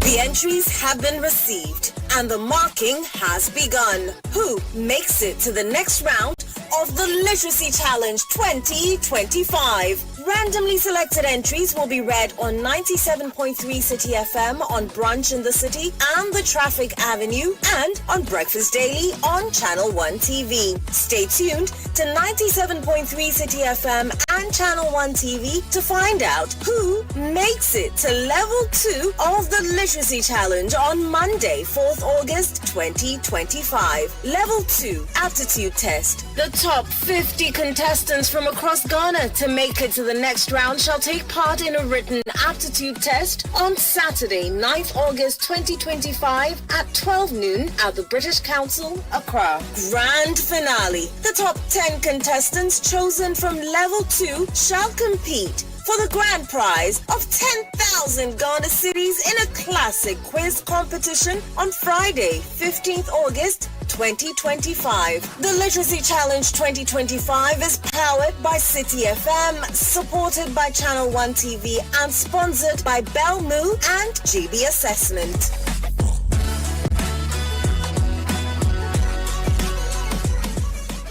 Shop Price Low Price Birthday is on, which means you get all the low price deals without missing a beat. Celebrate with incredible savings like 250 ml Axe Ladies and Men deodorant for just 44 cedis, 99 pence worth, and 750 ml Amalfi shower gel, all variant for only 34 cedis, 99 pence worth each. Offers valid until 3rd August. Don't miss out on our party rock and low prices. Only at ShopRite. Lower prices you can trust always. Plus, you can stand to win groceries for a year. Simply purchase 3 participating products. Check your code on your competition till slip and enter via our WhatsApp line. Competition ends 7 September. See in store for more details.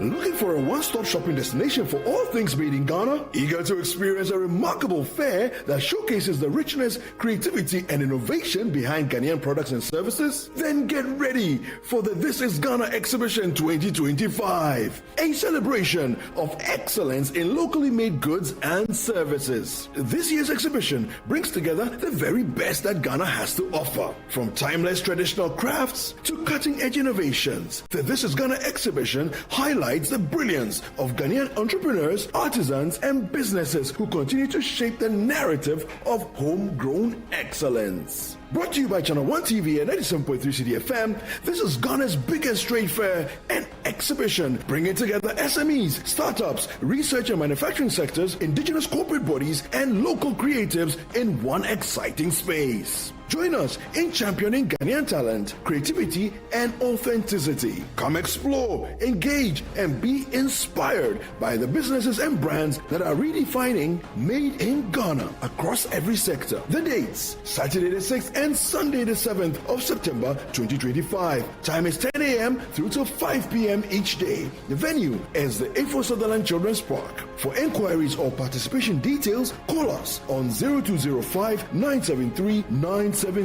The This is Ghana Exhibition 2025 is powered by Channel 1 TV and 97.3 Citi FM.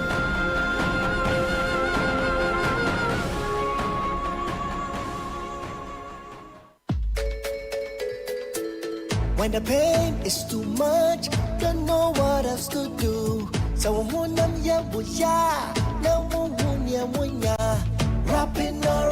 all, will take the pain away. Rapping all, Rapinol is what you need. Rapinol will relieve you of all aches and pain in your body. Rheumatic pain, menstrual pain, body pain, toothaches, and other feverish conditions. Rapinol is a quality product from Danex Itin Starwin PLC.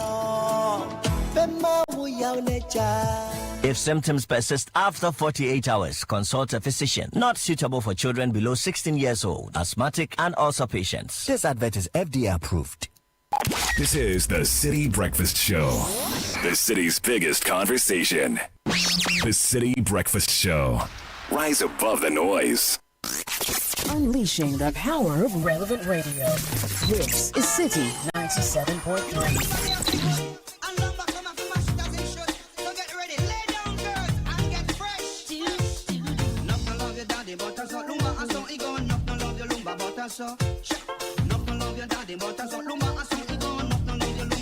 Long time you see them, long time you wait.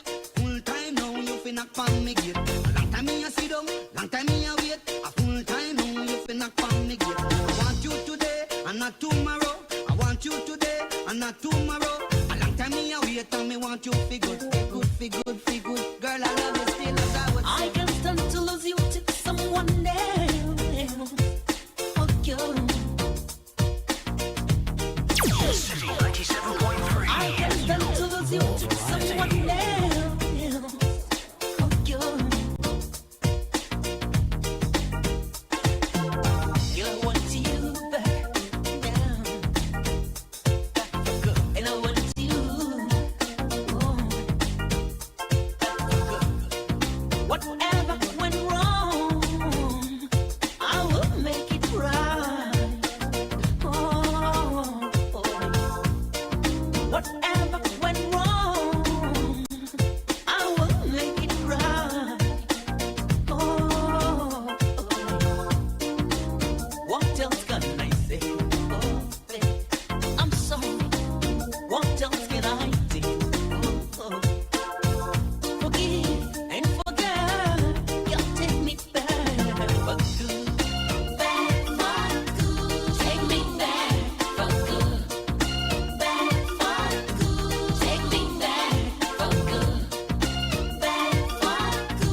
Back for Good, Charles Kojofosu, of his Back for Good album, released in 1997. Still a jam. Yeah, dude has got collections. He really left us a treasure trove of great music, hit after hit. It's 13 after 8. 97.3 Citi FM. This is the City Breakfast Show. 0549986996 is an interactive show. Some of you are already asking for a link to the business edition conversation we just brought you. The conversations on agriculture, you're asking for a link online. Sure, it will be uploaded and we will put them on our platforms. So look out for it shortly. But let's get talking. 0549986996 is the number. There's so much to talk about today. And we'll be getting into all of that.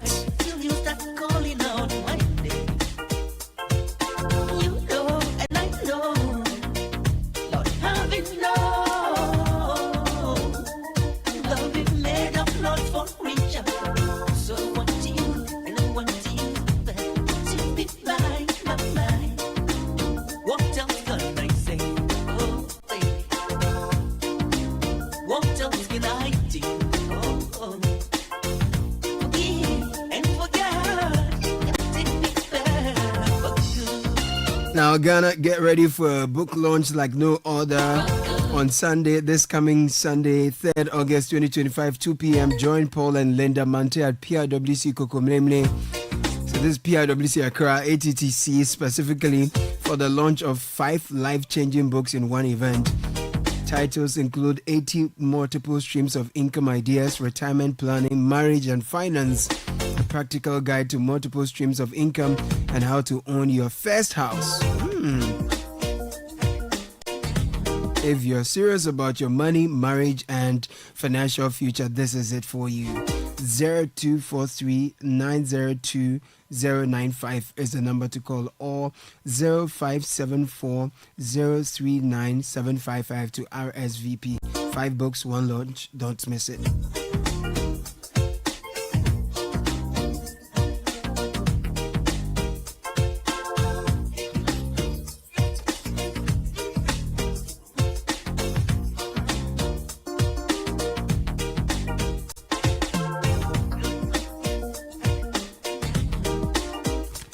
Alright, so First Bank Ghana's Junior Internship Program is back, ready to inspire the next generation. During this long vacation, we are giving your kids internship, mentorship, and counseling.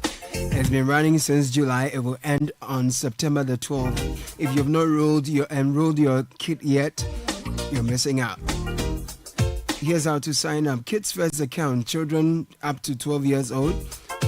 There's the Me First account. It's for teenagers 10 to 14. Apply for the First Bank Ghana Junior Internship Program, and then your kids will enjoy 5 exciting day learning experience at any of our branches. They'll receive a certificate along with products from Gino, Kivo, Top Up Pharmacy, Awake, Kiki, and Pepsodent, and then they stand a chance to win attractive cash prizes by excelling in an essay writing competition. 0596-921-921 is the number to call. Ghana National Council of Private Schools is part of this as well. And the University of Professional Studies Accra, in partnership with the Catholic University of Milan, Italy, and the E for Impact Foundation, is inviting you to apply for the MBA in Impact Entrepreneurship and Innovation. Here's what to get. Here's what you will get: a dual globally recognized MBA from Ghana and Italy, hands-on practical learning experience, access to a business and investor network, and a full week in Italy for networking, matchmaking, and mentorship with international experts. So call Dr. Andrew Ayuku or WhatsApp him. He's the program coordinator. 0244-760-425. Email ayuku.andrews@upsa.edu.gh. Don't mess up. And if you're looking for a best of flavor in every sip, Piva Beverages is there for you. We have a wide range of flavors: Piva Cola, Piva Beverage, Piva Cocktail, Piva Grape, Piva Tangy. So grab yours today. Available at a local store near you. Call 0550-032-231. Piva Beverages is a taste you will love. And when Republic Bank says they are the one for you, they mean they are the one for you. That's why they've reduced their Citi mortgage interest rates even further to a new low in the tens. That means you can afford to own your dream home or your next one for less. But don't wait, this offer is only available for a limited time. And if you already have a mortgage with your bank, you can switch to Republic Bank and enjoy exciting deal. myhome@republicghana.com is the email. Any of our branches, we are happy to receive you in Accra. Call this number 054-0109-649, 054-0109-901. Republic Bank, we are the one for you.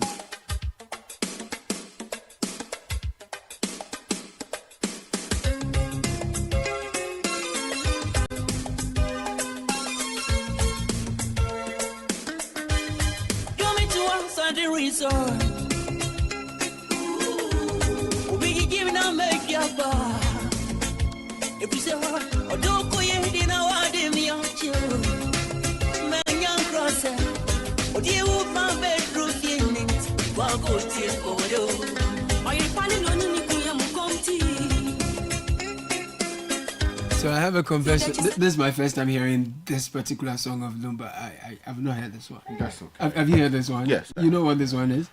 I don't know. But you're familiar with the sound and all. I mean, with more than 200 songs, Charlie, it's very likely there are some you miss. So yeah, that's what this one me. I don't know. Kakra, maybe you know this one. Francisco. I don't know what he's saying. You know, the tree he's speaking is it's very deep, understand, right? Yeah. But it's not unfamiliar to Okay, me. you know this particular sound. He rests in the power of melodies. Okay, I haven't heard this one. Now I'm sure. Now I know this one. The sound in the beginning was a bit new to me, but then this one is. I actually spent time yesterday watching more of his videos from the past, and I'm like, bro, you've done this. Yeah, that's right. You know. As far back as the year 2000, Charlie, some of the videos, man. Yeah, it's interesting. Yeah, very interesting. But there are more dedications for some loved ones as well. As some are celebrating birthdays, others are celebrating marriage anniversaries and all. Yes, this one says, happy birthday, glorious birthday to my twin nephews, Matthew and Mark Opoku of Ikropong, Ikuapem. They are 20 years today. Cheers to better lives ahead, boys. This is from Kojo God in Ikropong, Ikuapem. Also, please wish my son Ryan Terence Ni Ajete Moenu of Cornerstone International Academy a happy 12th birthday. May the Lord continue to order his steps and anoint his head with oil. This is coming from your dad, Soa Mohenu, mom, Mamiesi, and sister Na Ajele. Bernard from Koforidia says, good morning, Team Citi. Please help me wish my twin brothers a happy birthday in advance, wishing them God's blessings and peace in abundance. Beautiful. So happy birthday to all the people celebrating their birthdays today. That just came in. This one says, kindly wish my wife Afrakuma Entry Jennifer of the Trust Specialist Hospital Osu a happy birthday. We love her adorably, from Dr. Ajiman Set and the children Papaya Jimfua and Nana K.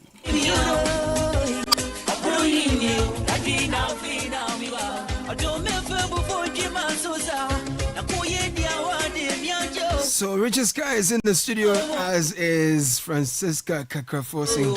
I'll be just coming to them to find out from them what's top of mind for them this morning. This has been quite an interesting week. Started on a note of tributes following the passing of Charles Kojofosu over the weekend. That led into the week, and on Monday, in fact Tuesday, we did a lot of work on his music, his life, and his legacy. And then along the way, there was supposed to be a demolition exercise somewhere around the airport, and journalists were covering that particular story, and it degenerated because a military officer had, assaulted an eyewitness who was given an account on a live television programming, and that took some attention as well, bringing into sharp focus the issue of assault on journalists and why same must not be countenanced at a time like this, and also the demands for justice for the eyewitness who was beaten. Because as you know, it is tough for journalists to get Ghanaian Ghanaians to volunteer interviews even on their normal everyday lives. So if you have armed military persons, assault them in the manner in which it was done, and it was televised. The person was later taken to the national security, and nothing gets done in a concrete manner to assure Ghanaians and journalists of their freedom to express themselves. That is very concerning, and it's a dent on our democratic credentials.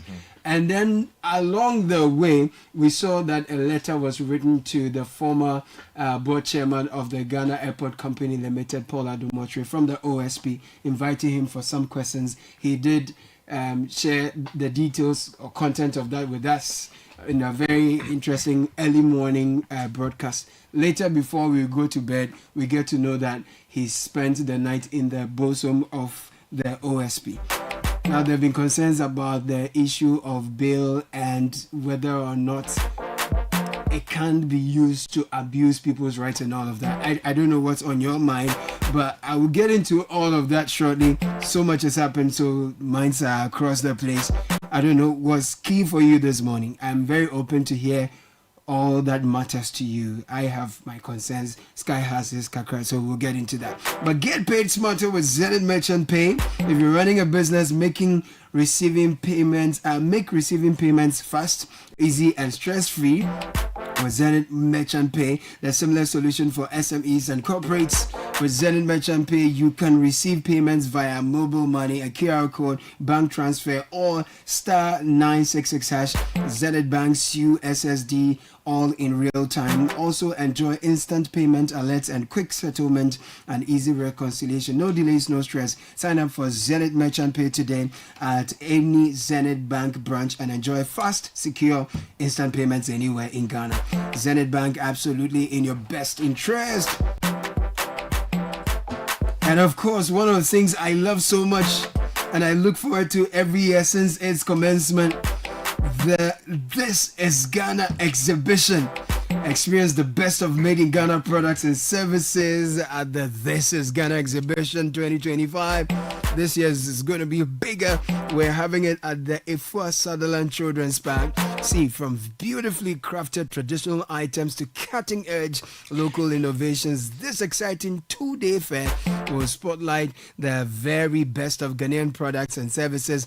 Discover offerings from SMEs, startups, research and manufacturing companies, proudly homegrown brands across their sectors. So join Channel 1 TV and Citi FM for the biggest celebration of Ghanaian creativity, enterprise and excellence. Date is the 6th and 7th of September 2025. Time is 10 a.m. to 5 p.m. daily. Ifua Sutherland Children's Park. So if you're a vendor, you are an SME, MSME, you are in the business, like, Audrey Forsen, who is into, Tekura, doing a lot of... She's the MD of Tekura. She's the MD, right? Yes. With powerful, upholstery and furniture works, local artisanship, great work that is global standard. I understand she imports more to the US than even sell on the Ghanaian market. She exports. So US is one of the places she exports to. And you would recall that one of our tables in the Black Panther movie, one of our stools, I beg your pardon, was featured in the Black Panther movie alongside. Your stool made by Tekura was featured in the Black Panther. Yes, we call it the djembe stool. Djembe stool. So there's the djembe drum. So the stool was designed... If I'm correct, if my design memory is correct, around and it was featured. It's round. It's a small table. It's like a sesegua or something. No, that would be like a stool to sit on. This is really like a table. Okay. So it comes in different colors. It's round. It's got a really nice shape, and we have it in different colors as well. No, this year. You have to be at This Is Ghana. I want to see the djembe at. They will say this one was in Black Panther. They will cut that scene from the I will relay that message to her. It's very, very important. Very important. So all the vendors who are doing made in Ghana, whether clothes, shoes, do we have made in Ghana spectacles? I will not be surprised. Do we have anyone who is into that? I don't know of any, but I won't be surprised. Well, most likely, I mean, there should be somebody there in that space. Because it looks like a very skilled, it's a high skilled Not something necessarily. I mean, specialized people are something. using bamboo to produce Yes, you can use spectacles, wood you to know. make I it. mean, you can use all kinds of things to do it. It's just a question of whether we have the kind of precision that others demonstrate. And I believe Ghanaians can do anything that The Japanese have really specialized in that skill. There's a yeah. village where it's the whole village is dedicated towards making, glasses, spectacles, and things like that. And it was a decision by the mayor, to get experts from the US, if I remember correctly, to come train their artisans. And for years, that's what the entire village has been known to be. So I like that deliberateness, and Ghanaians are full of creativity Ghanaian and entrepreneurs industry. are doing so much. Absolutely. I recently discovered what do you call it? Some cosmetics. This is facial products. That are made right here in Ghana. You're talking about niacinamide products. Typically people are geared towards Western products, or these days the Korean beauty products. But it's fantastic to know that people right here are making some of these products, and they're very good when you try them. And the best part is that when we source the products for that from our rural areas, especially the share, then the mothers, the women who are picking it, they get a job, they get a skill. Most of the people who are into the cosmetics industry, I do know, go back to these women, train them on how to make, basic cosmetic products, and that gives them some livelihood and all of that. So the value chain for, made in Ghana products, and it's the cascading impact on the personal economies of households, communities, and even the nation at large is huge. So I get really excited about the This is Ghana exhibition. You will always be blown away when you come around. There's something really new all the time, whether food processing, clothing, business services, financial services, whatever it is. We got it all right here. Yeah. So bring your business solutions, bring your craftsmanship to bear, bring it all to the Efua Sutherland Children's Park between Saturday the 6th to Sunday the 7th of September at the Efua Sutherland Children's Park. This is the number to call: 0205 973 973 0205 973 973. Call this number and book your place. Let's get you sold. This is Ghana Exhibition 2025, inspired by Channel 1 TV and Citi FM. And hello Ghana, the prices of your favorite 300 ml PET Coca-Cola Ghana beverages have dropped across Ghana. That means you can share a Coke now for only 5 Ghana cedis. Whether you're a Kofi, an Adra, a Kwabena, or an Akosia, your personalized bottle is waiting for you at your favorite joint. Look sharp, go find your name, find your bottle, and enjoy it at the new lower price. Share a Coke is more than a name on a bottle. It's a celebration of the real magic of human connection. So go on, share a moment, share a smile, share a Coke now for less.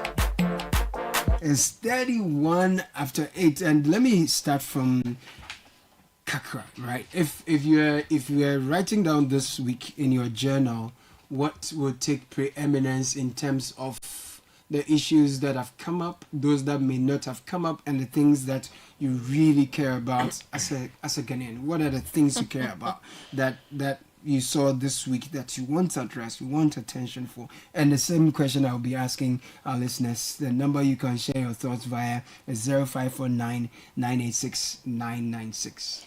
Yeah, Caleb, this week has been pretty busy especially for us journalists here. We've discussed a number of things, from roads. Unfortunately, there was an assault on a journalist and also a civilian, and then recently the detention of Paul Adomochi. So big stories happening this week. I would like to focus on maybe 2. Right. I'll narrow down on 2.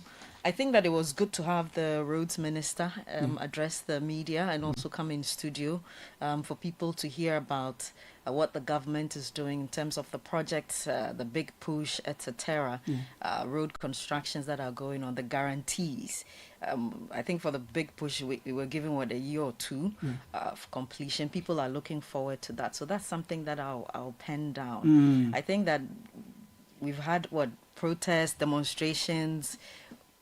I mean, every day when you open, when you allow for messages to come through, people are talking about the road situation in the country, the poor road network, the construction that is not going on, the lack of safety, any safety signage or any communication on the road as it's being constructed.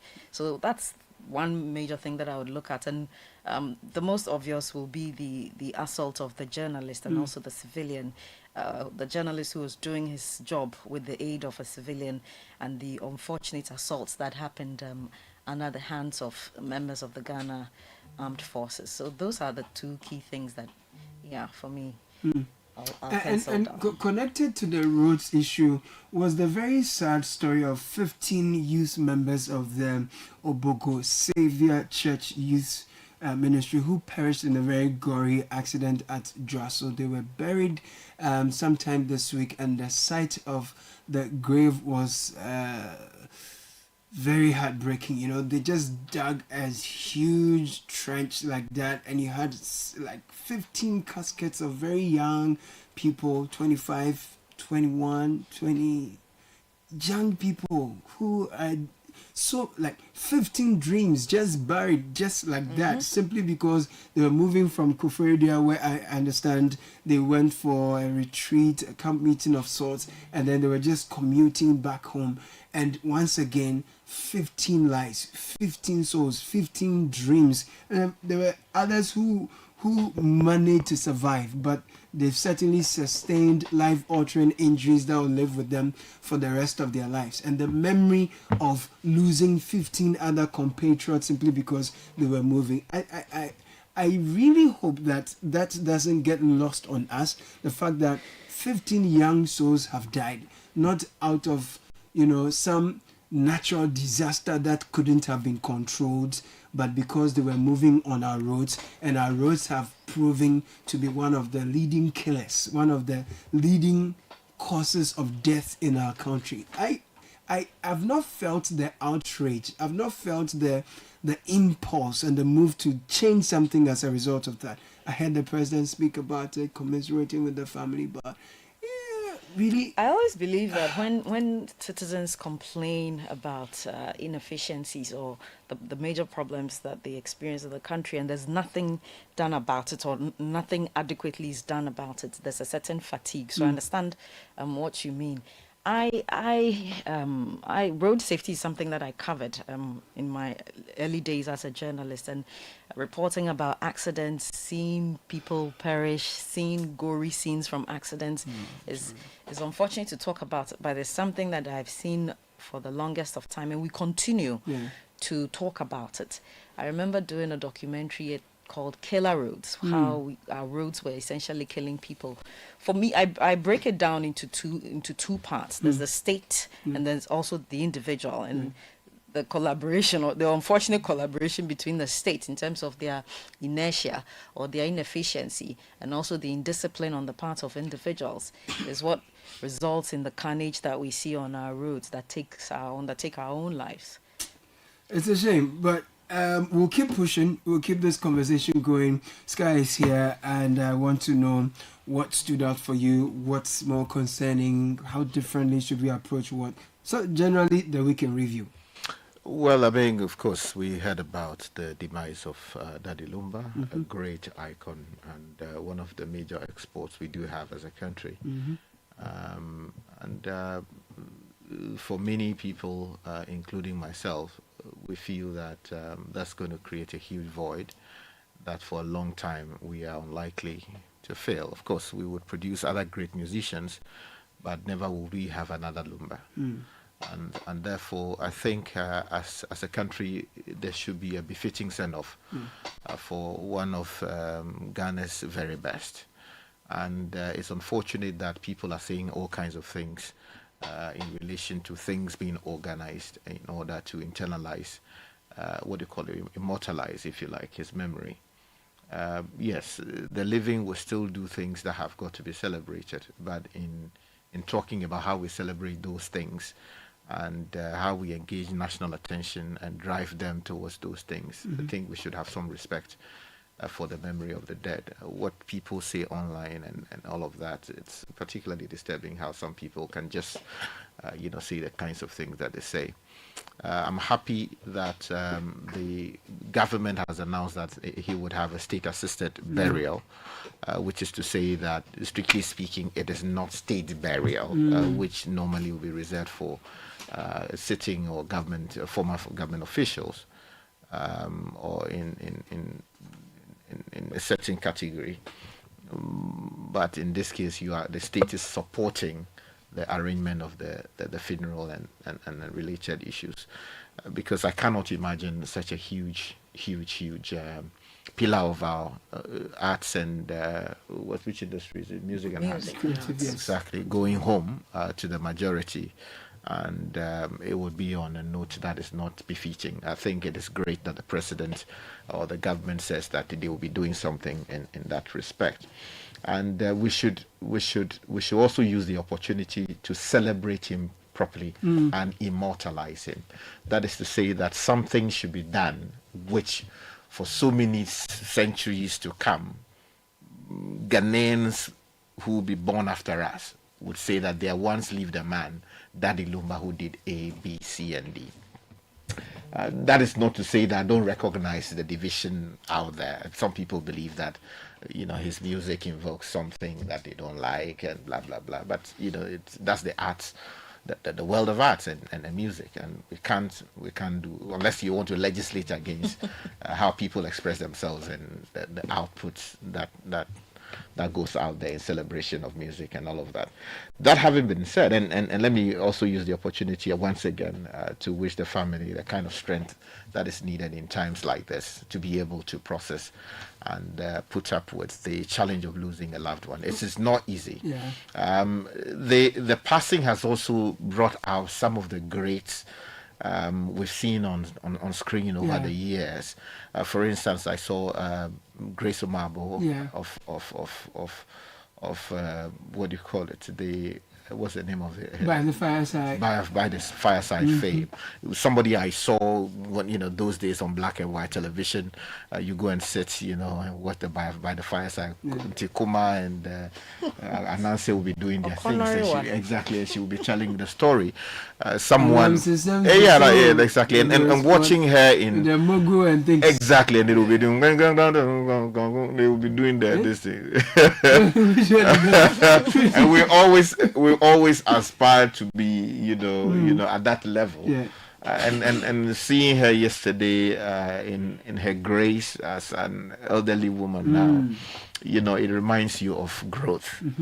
And then also yesterday I saw one of my all-time greats, Kweku Setimisa, KSN, someone who also defined the path we now walk for us in many ways during his days at Vibe FM and subsequently some of the things that he did. And still does.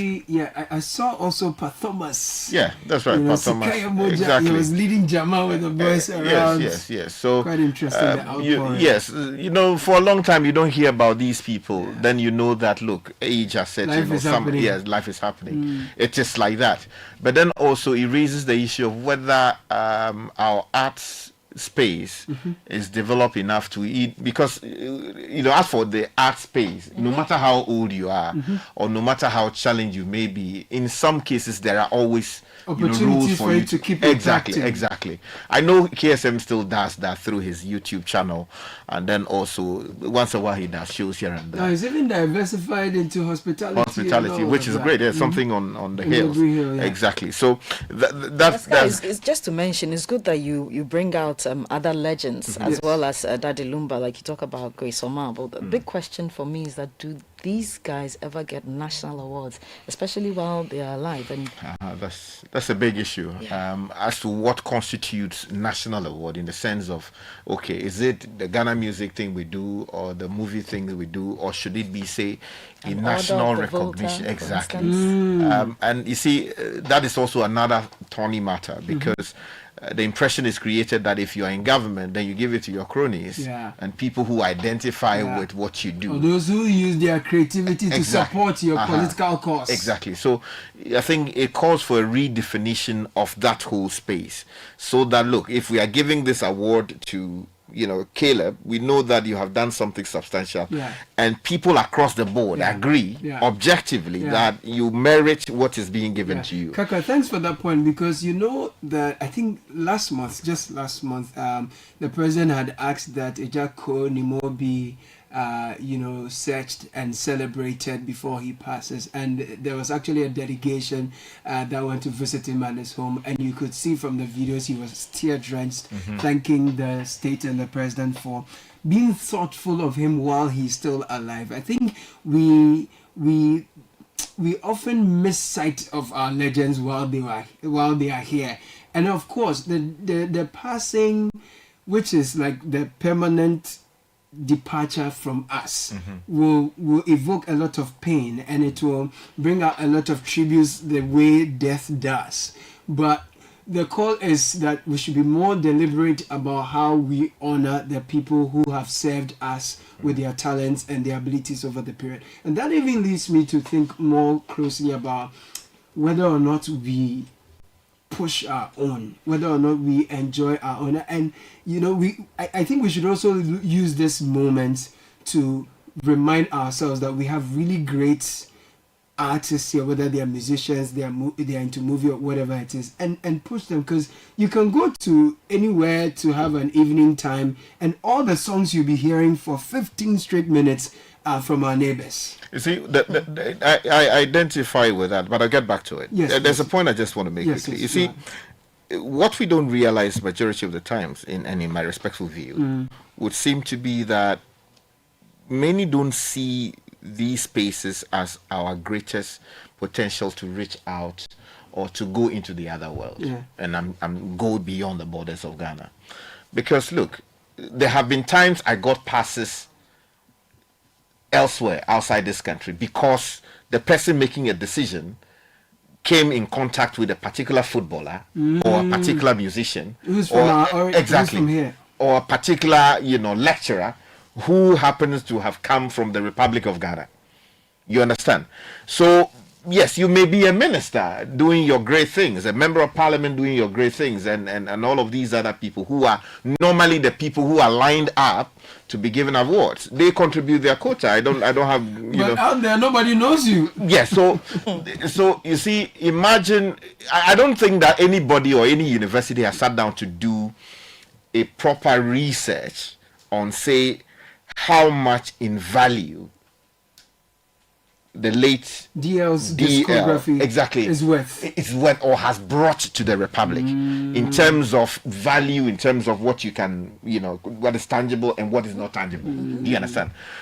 So we don't seem to go into those spaces. I don't know whether the music department of the University of Ghana maybe has done something like that, or maybe the economics department. But I see those are the real issues, and that would be the basis for advocating that we need a national awards board, properly so called. People there must be independent minded, they must be driven by objectivity, and so they guide what we do in terms of recognizing people who are actually advancing the good name of the Republic. Not the often partisan thing we see, so that you are in power today, you and your cronies get the awards that are there, and if you leave tomorrow, then somebody is invited to be a part of it. They say, no, I don't want to do it because this is an NDC or an MPP thing. I think we should move past that. But the point you also raise about Sky, no, just before you go, because you've raised the National Awards Board, it kind of segues into the point he made about President Mahama calling for, is it Nana, what name did you mention? A musician, one of the old musicians to be to be celebrated. I think that it should go beyond the president's call. It should get into that tangibility of a national board, as Sky is saying, that can do that can recognize people even while they are living, and even after they are passing, they should be, they should be symbolized in every fiber of the society, so that we do not forget their contribution. Back to you, Sky. Yes, so getting back to the point you raised about what do you call it? We consuming our own music.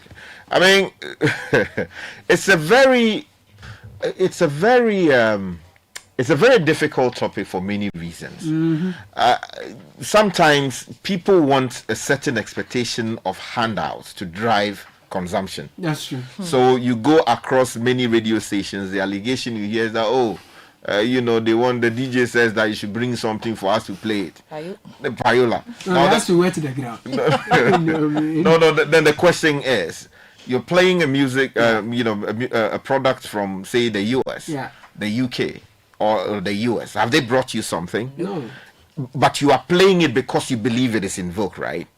Why can you not support your own man? So, for instance, I've been getting you guys to play Kenny Ice. Kenny Ice. It is not because Kenny Ice has come to see me to do anything. Yeah. Look, the song is good. Look, you yes, it's great. it. Look, when you go to the Volta region, you hear. Wait, is it that song that you play in the morning? No, now you love it. I mean, I don't understand what is being said, but I love it. It makes sense, doesn't it? The melody is good. I just love it. Exactly. You see, you go there and you see that a lot of great acts are emerging. But for some reason, they find it difficult to break through here in Accra. For some reason, either the DJs, maybe they don't understand, so they don't want to get involved, or that there's a certain, Charlie, don't think about this.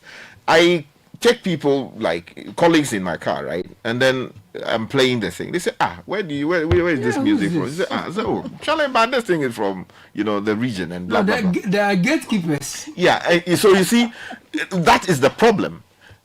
How about deciding as a matter of policy that going forward, we are going to do 80-20, right? 80% of everything we play Ghanaian music. will be Ghanaian music. And even that will be distributed fairly across the board. That one, there is taste. You can't legislate people's taste. But you see, people are deliberate about these things. Elsewhere, there is a certain deliberate policy to drive these things. Then, for instance, I tomorrow come up with a radio station.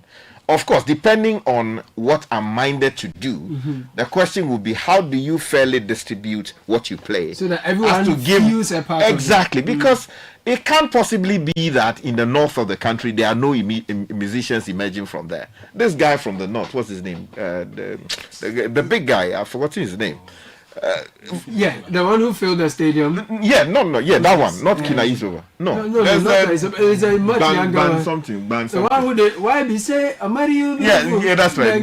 I've forgotten his name. I don't know. You don't know his name. There are many others like that in the north.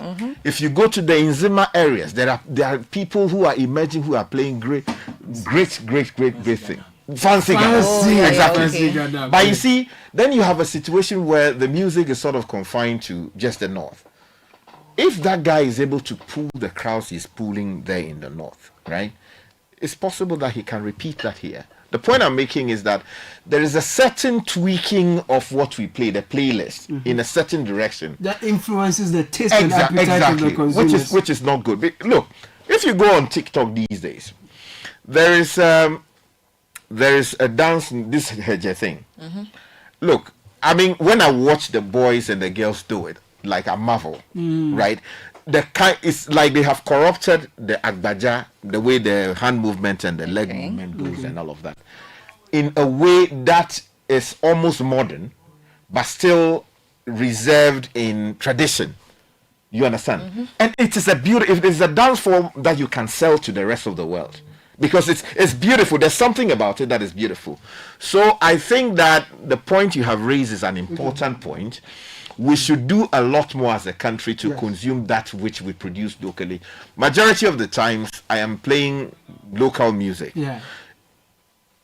If I'm not playing local music, then you hear me play something that is reggae. I mean, in which case, then I go to the wider world. I. It is only in extreme cases that I'll play, or maybe when I want to relax, then probably Chiquitita. No, country music. Okay. That's that is also there. But local music, look, the likes of Sarko Diaz, Toomboy, Edem, Brafo, and the ladies too are doing. Miss B and all this. So yes, let's do that.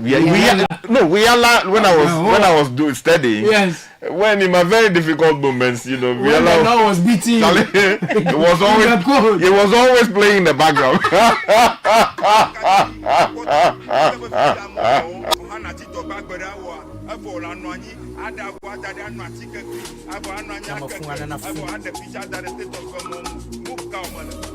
Oh my, it's Lexus on a bit. Guinea, ice.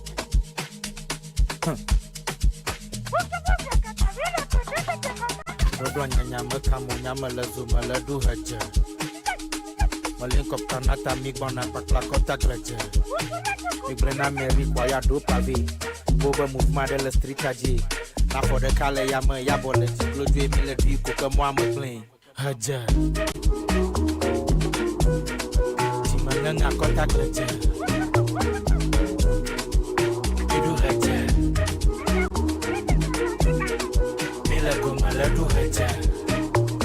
Yeah. I forget your wahala na muaba galana duwe na jalaga. Awodo kube nyek panliga hajado skimo novo vale fariga. Sunday makava maklan. 5 tema khode veve. Obo zigi di jojon le sort city. Afya kachi to honji mangam. Da apology. Wakodeji. Chikodeji. Abe matakli. Obeleke. Achende. Amenye Sunday one day. Haja. Timananga contact haja. Idu haja. Mila go maladu haja.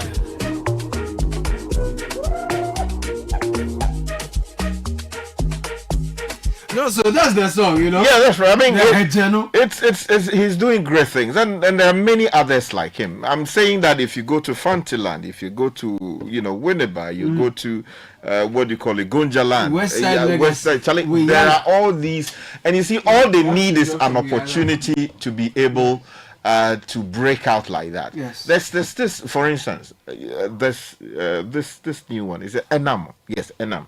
Okay. So also from the Volta region. Look, I heard something she did. She calls it afa. Okay. If you don't appreciate afa, you don't understand what she's talking What about. is that? Afa is like apeke. No, afa is it's an ever word. It's one of the forms of divinity. Like, is that how we call it? How you can tell a person's future, or investigate spiritual, or investigate spiritually, whether somebody has done something, or maybe somebody's dead and you want to investigate something. So she did a song about it. If you listen to it, if you are a Christian, you might say, oh, this thing you don't want to listen to. It's like sorcery or something. But it's not that. But you see, we are religiously, as a country, we are diverse, right? So she's doing something that, look, I went to a restaurant somewhere in London, and they were playing it. It's a listening bar, yes. In London? Yeah, that's right. They were playing it. Afa? Yes. In London? Yes. And I had not listened to the song at that time. Yeah, prior. And when I heard the thing, I said, whoa. Who's this? Who is this? And so I used Shazam. Then it directed me, now this is Enam, blah, blah, blah, blah, blah. Subsequently, I posted the song online. But it was because I understood what she was saying. Right. And because my grandmother happened to belong to that space. The Afano. Their fast space. I understood exactly what she was talking about. And if you listen to the music, it's so winning. Do you have the song? Oh, it's there. I think it's there. That's right. It's from Denu or where? No, it's from I don't know where exactly Enam is from. Seva? Oh, no, she's not. I don't know that. So this is Afa. Yeah, that's right. It's like you. And you first heard this in London. Yeah, not in no. Imagine that. Yeah. Charlie. Afa.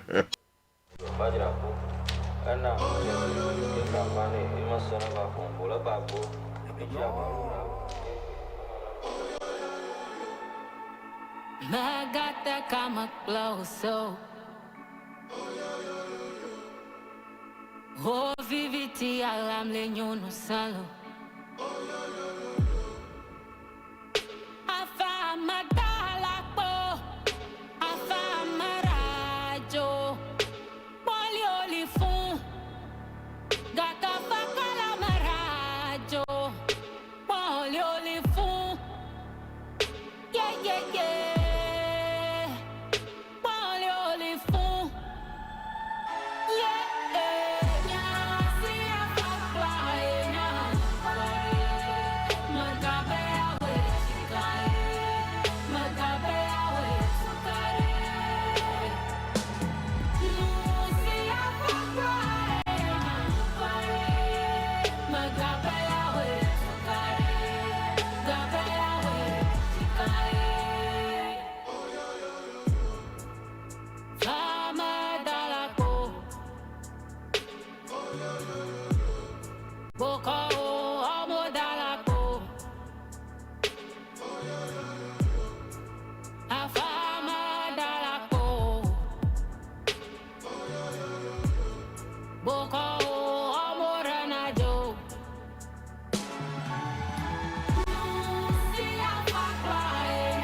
No, the sound is great.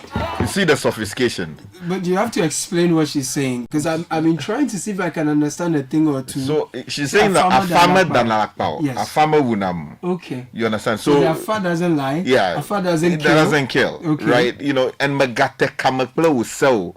Like don't challenge rest your destiny. Like you know, so then maybe your destiny is leading you on a certain path, and then you want to challenge it. No, don't maybe do they say that. you be a reverend father or something. Yeah, exactly. And then you want to go into a major contest with that. No. So you see, because we are a diverse society, we are a society believing in so many things. There's no one religion that we say, hey, this is what you do, right? People should not be looking at things like this. They say, oh, you are judgmental. We appreciate the song. We want to understand what she's saying. That's what I'm talking. So you, but you are now you are adding extra curricular activities. I mean, I do not understand. I love the beat. What she's saying sounds nice in my ears, but the translations Sky is making, these are self-empowering words. Yeah, that's right. That's right. That's the whole idea. For a young person, if you're listening to this every morning, imagine the kind of spirit, the kind of fortitude you're going to have. These are very powerful words she's saying, and I'm loving it. Sky, let's continue. So a farmer danajo. So that is another way of saying a father doesn't lie. Wow, that's like an idiom.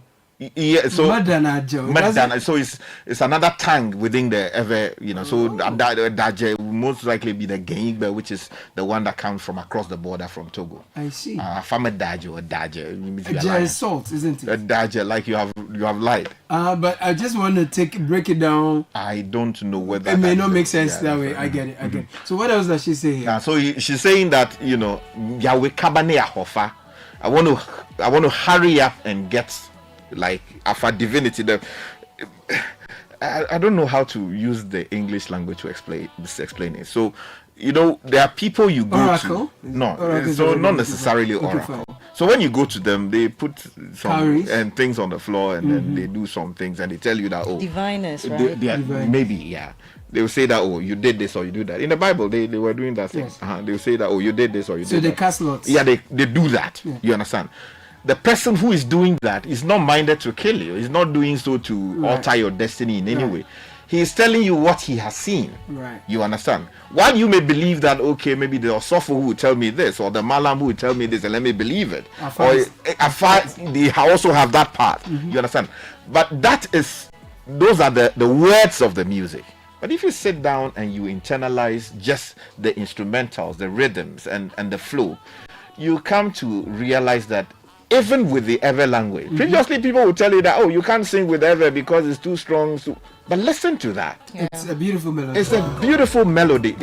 And you listen to Angelique Kidjo, for instance. Half of the time, you don't know what she's talking about. You're just enjoying it. You are enjoying it. We just say, and we love it. You see, that is also Ever, but it's a different variant of it. So we call it a Fong. That's, towards my grandmother's side, the Fong language. So I think we should celebrate that diversity. Sky, let's enjoy it. And our heritage.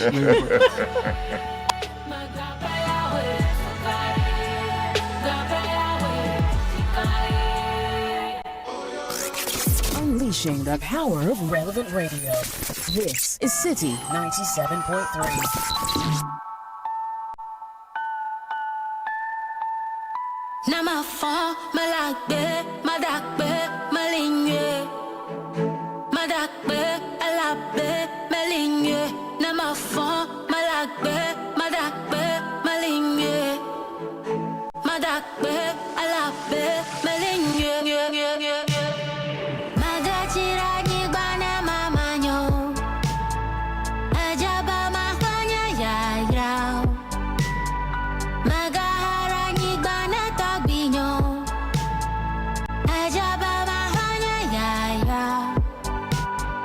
Magachira ni bana mama nyo. Ajaba mahanya ya ya. Magahara ni bana tabinyo.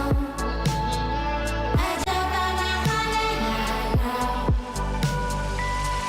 Blessings, no nuit, fire never quench, ever blazing. No Nusike makona ye majina. Nusike majina ye makona. Ragba nevana miakpoga. Vanu nyena maga hoha. Counting my blessings alone. All of my curses I don't know. Futoyo katabu vore miachila. Oh, tie me hohalo. Oh, Jerry Muiro. Ayenya miokadora. Talk me so back hohalo. Call me Fiachi. Sky, they say this one is ever R&B. So you see this one. No, too. the sound is nice. So you see that diversity is there. But when you scan the dials, you don't hear that unless you find yourself in a certain part of the country. What I'm saying is that we should do more work to unearth everything from across everywhere. And you see, in a sense, national policy would drive something like that. I agree with you. And you know, the point is that even for the songs we think are mainstream and the arts that we promote here so much and are proud of, my worry is when you step out of our small neighborhood, songs that are made by Ghanaian arts, people will tell you they are Nigerians. And even our artists are beginning to sound so much like cousins from the other side. So the point about the minority, if you think, is not necessary. See, those of you who are in the mainstream, you also need to go beyond what it is, and you must be recognized for what it is you're doing. Yeah. And I want to appeal to the DJs because they also influence our taste. And I want to commend people like Abeku, for example. Like consistently, his choice of songs are Ghanaian, very nationalistic in view. But then they also say that when they go for parties or when they are playing gigs at parties and they play, other songs, Ghanaians jam to it more than they do when we're playing Ghanaian songs. Because taste is created, culture trends are created, and that's why Sky is saying that we need a national policy to direct some of these things. We need policy to push what do you call it? Is it local content when it comes to music, when it comes to the space, the broadcast space? What kind of music we're putting out? Yeah. You see, it's.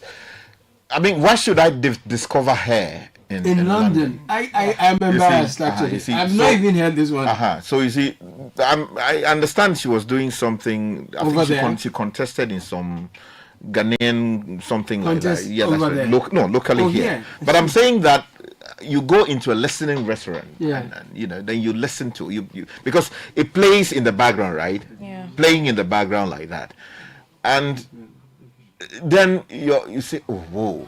Who is this? Shazam tells you that the name She's is from your I like the R&B thing. So I think we need that diversity, and I think policy would have to guide it. I mean, you have the indefatigable Jafar Gomashi now as a minister for tourism.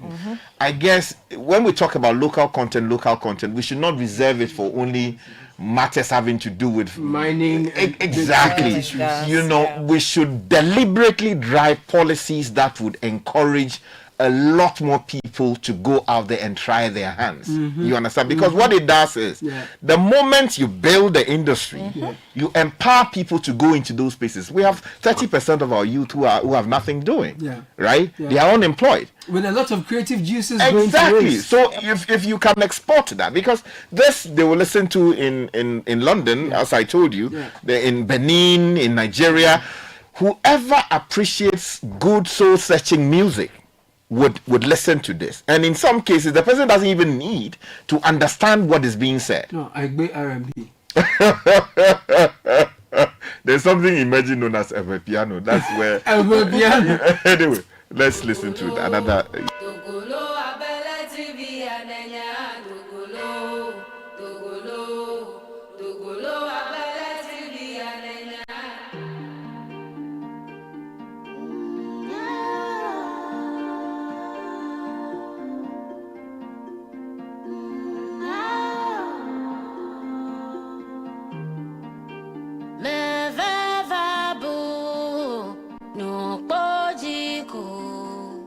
Mama nyola nyo ajivo dushi. We never pula gbadama. We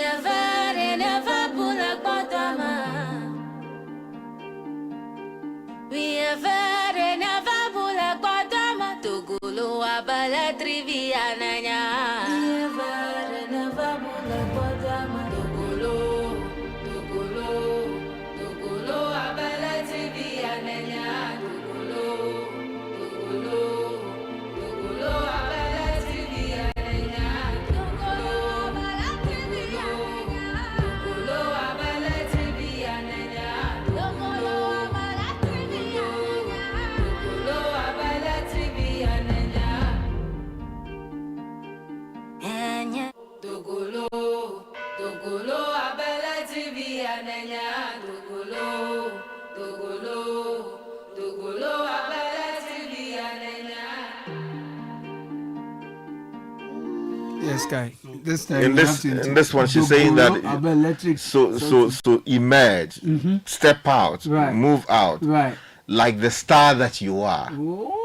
So dogolo abelechivi lechivi is the star. Oh, I was hearing electric. No. Lechivi. So basically, exactly. So in other words, you are encouraging that young to emerge like the superstar. Liberate yourself, find your space, and shine to the rest of the world. And you see, music, it's not so much about understanding the language. It is also about understanding music in the true sense of the word, which is what? Forget about the language, what is being said in the language. You want to listen to exactly the instrumentals that are playing, how the drums have been arranged, and artistry. Exactly. And when you listen to, you ask yourself. So this one, you are in your rocking chair, you have your whatever it is that you are, and then you are just looking into space, and then you are internalizing the song. Because you hear Angelique Kidjo, half the time you don't know what she's saying, but she's celebrated globally. The guys from Senegal, the guys from South Africa, all these greats, Keita and all of these people that we celebrate, you don't understand exactly. So there should be a more deliberate effort to celebrate things like this. So Sky, we will diversify also. I'll bring our listeners sounds from other across the country. So we many hidden talents. Yeah, before you do that, I wanna before you do that, there's one more that I want you to play for me. Not so that one is Pepe Oleka. Oh. Yes. Is that Mama or something? Mama. I was in your car when you played it. I was wondering who this was. Yes. I've never heard that before. Yes. So Pepe Oleka has Pepe Oleka. So she has, Togolese and should I call Beninois? That's right. Origin. You got it. Yeah. So this is in phone. It's a tribute to Mama. Yeah, that's right. Celebrating the mother. So it's in phone, also celebrating the mother.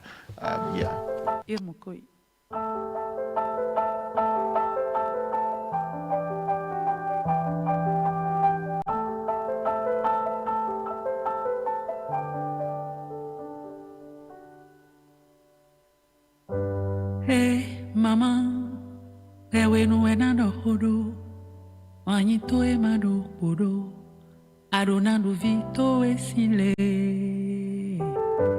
Hey, nae, vino nu e hono vivide, bomano akpato e bose vivito e, vino vino ton e jodo. Wiwe no do, no kiko no mi, no se ho viviro no to e. No ya siba wibo no dogbe ho chelena bili nuwe masodo fite mansewedo meno mai fite mansewedo meno mai fite mansewedo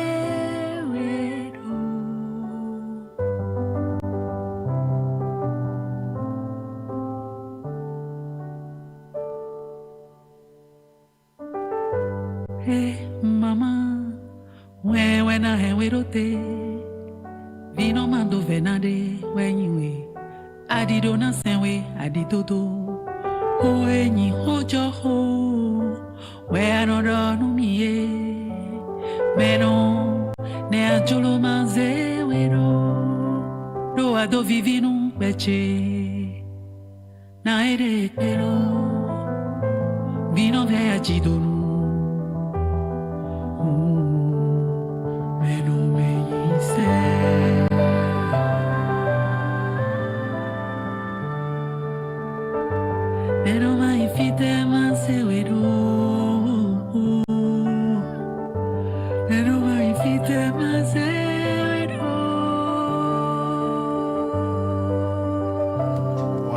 Sky. This is Pepe Oleka. Yeah, so and it's called what, Mama. Mama. So this is a tongue my grandmother, when Yamato spoke. She spoke Fong and then also Ever, because she has, So this is celebrating mothers.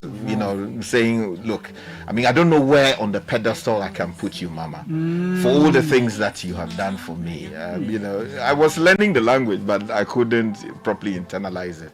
And for Let's so many remember to play this on Mother's Day. Yes, So look, guys, there's that diversity. I think we should play things from other parts of the country. We will, and Kako, I was trying to draw your attention to how also then music helps preserve language. Because I was, as you've been asking me, where do I learn my fanti from and all this, I tell you, it's a song, so it's as they, West Side Legacy. Yes.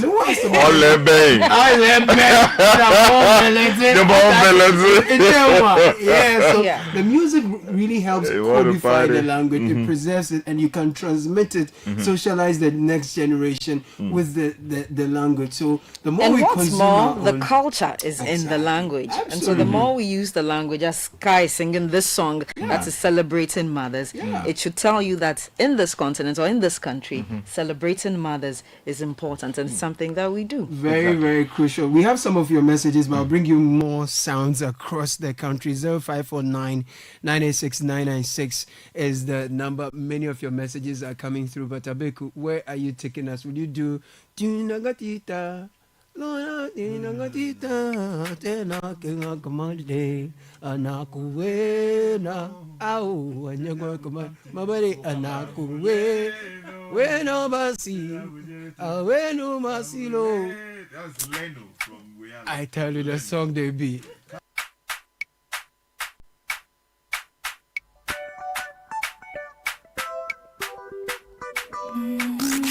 Unleashing the power of relevant radio. This is Citi 97.1.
Fonamo olaka Obeshele na keboye nyoye Onga pabeke de manse Oya woyo ke sene Namo shaya shoya shwene Ao bati otokuno Ashifola ni bine wapoe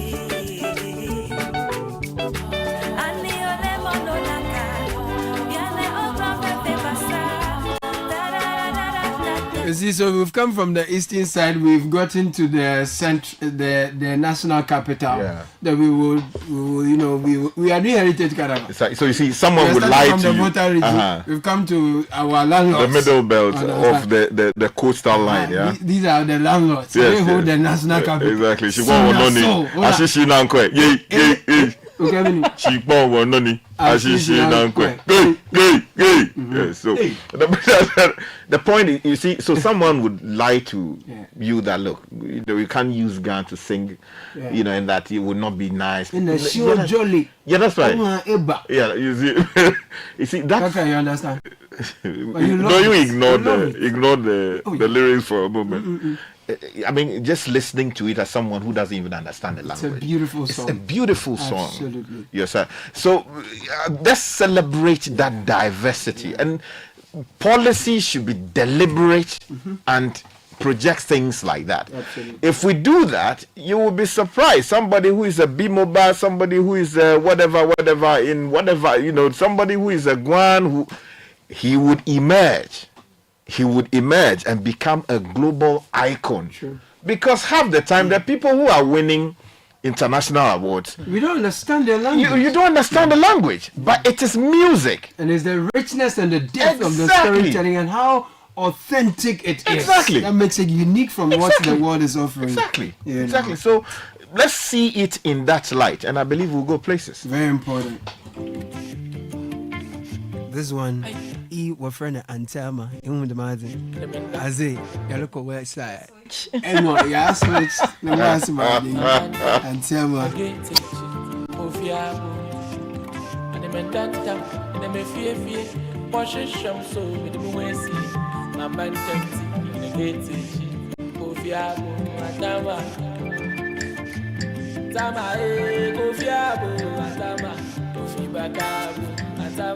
On the talk Kofi.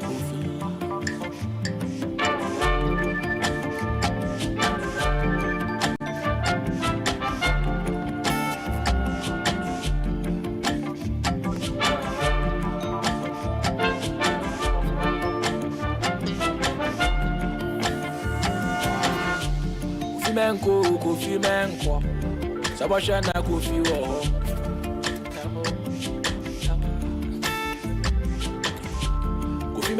Kofi menko, Sabasha Kofi wo.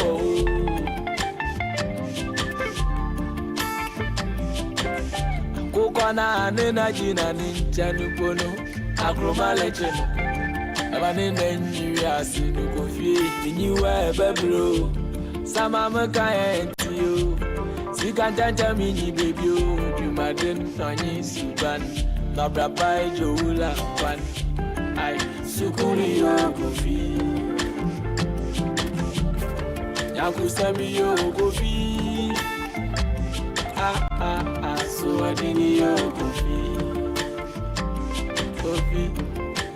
go back Kofi.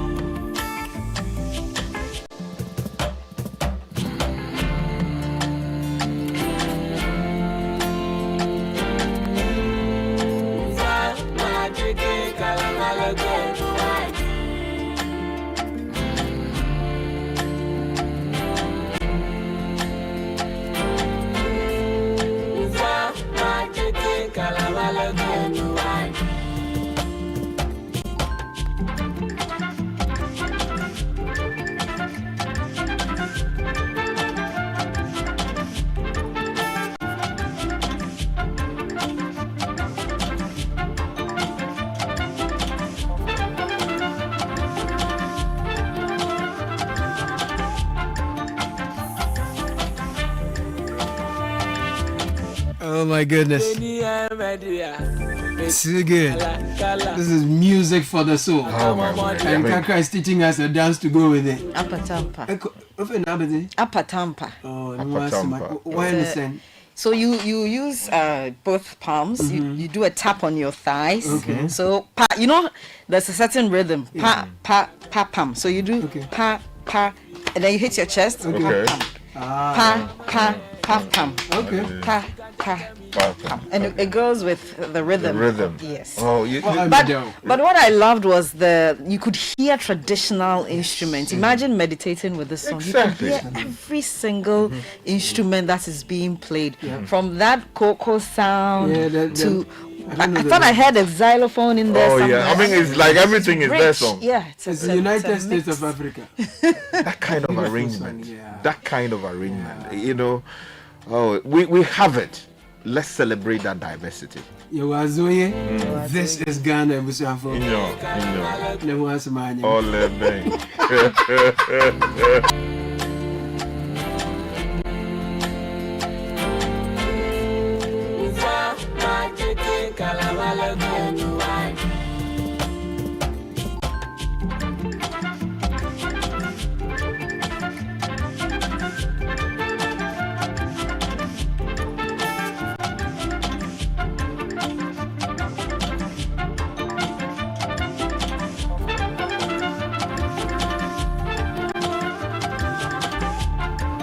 So some of your messages. Yes, some messages coming in, and this person says, I walked into a shop in Rarotonga in Cook Island, a place beyond New Zealand, a dot in the Pacific Ocean, and guess what? They were playing Kwame Eugene. Oh my word! Hello, Monica. It didn't say which one, but at least they knew it was a Kwame Eugene one. Yeah, that's a good one. It does travel. Music travel. It does travel. It goes to places where the artist would never even possibly even get to. Absolutely. Because it's the language of the soul, and it speaks to everybody.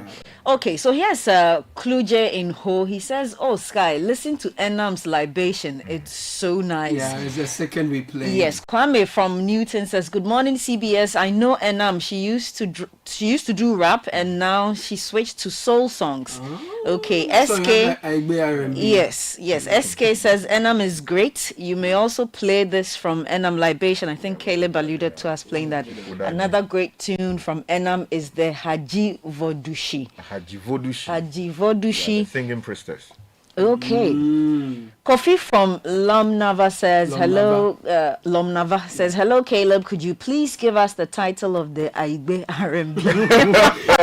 You change your song for the radio. It's not Aigbe R&B, and we reject Aigbe. You know, you can say Ever. R&B. Okay. Yeah, that's right. Yeah. So what's the second song we play? That's the Haji Vodushi or that's the I Libation? think we should be play Libation and then we play Haji Vodushi. Okay, good. So, okay, let's go to Tema. And Julia says, good morning, Caleb, Richard, and my lady.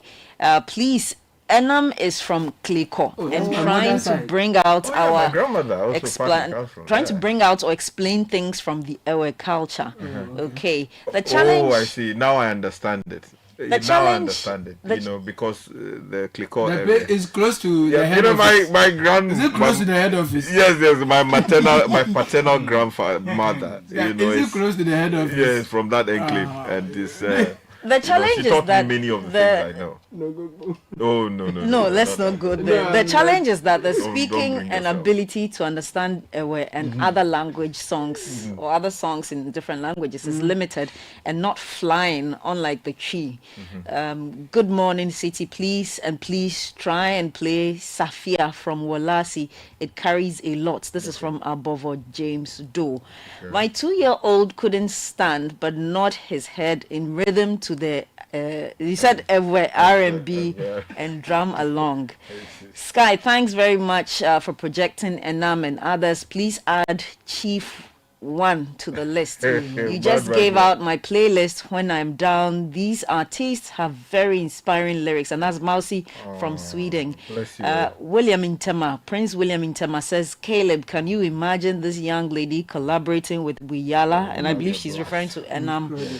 I want a triangle there. I want Wiyala, I want Enam, and I also want what's the name? No. Oh, yeah, I mean she could be there, but I wanted somebody else also from the north. Miss V. Oh, but she did something with Sakode. Yeah. Sharifia. Something like that. Sharifa. That lady's voice. Apparently, I'm learning even the music and film policy exists. Oh, really? So I see. Then they should send me a copy. I've not seen one yet. It's one of those things. They are sitting on shelves. Yeah, we should aggressively move them. Yeah, please read more comments. Okay, at Sky and Kayla, please share the names of the artists and how can we get these tracks. Charlie sent that one. Hello, Sky and Caleb. I love the music show. That's how I choose to call it. I think there should be a day set aside to give history of the various tribes and languages as depicted in music. This will make us learn and appreciate ourselves as a people, Ghanaians and Africans as a whole. This girl has already reached legendary levels. She sounds so much like Angelique Kidjo, referring to Enam. Oh, God bless Sky and the CBS team this morning. I'm enjoying the music this morning. This is what we need, though. Please remember to tell us the name of the artist when you play the song, so we update our playlist. Why? Okay. Thank you so much. Thank you. And here's another good morning. I missed the name of the first song and musician. Kindly help me with it. It's Heje. Okay. Heje is Skinny Eyes. Skinny Eyes or Kini Eyes. Keeny Eyes. ICE. Right. And then we subsequently played Enam. You can also Google Haji Vodushi. Haji spelled Hadzi, Vodushi spelled Vodushie, Vodushi. And there's also Pepe. Yeah, we played Pepe Oleka subsequently. Pepe Oleka's mama. Yeah, mama. It's a beautiful name, I love it. Yeah, Pepe Oleka.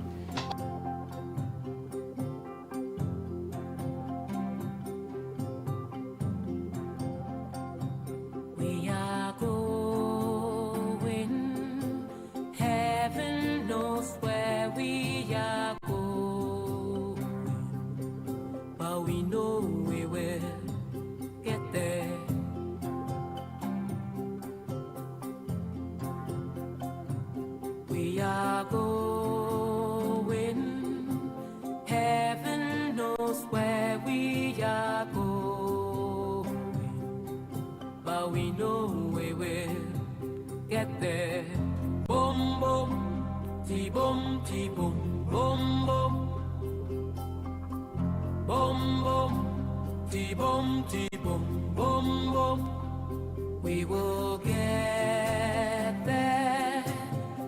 Heaven knows how we will get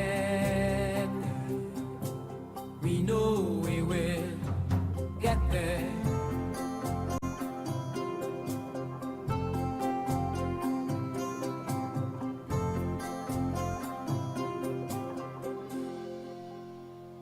We know we will get there. We are going. Heaven knows where we are going. But we know we will get there. Boom, boom, ti-boom, ti-boom, boom, boom. Ti-boom, ti-boom, boom, boom.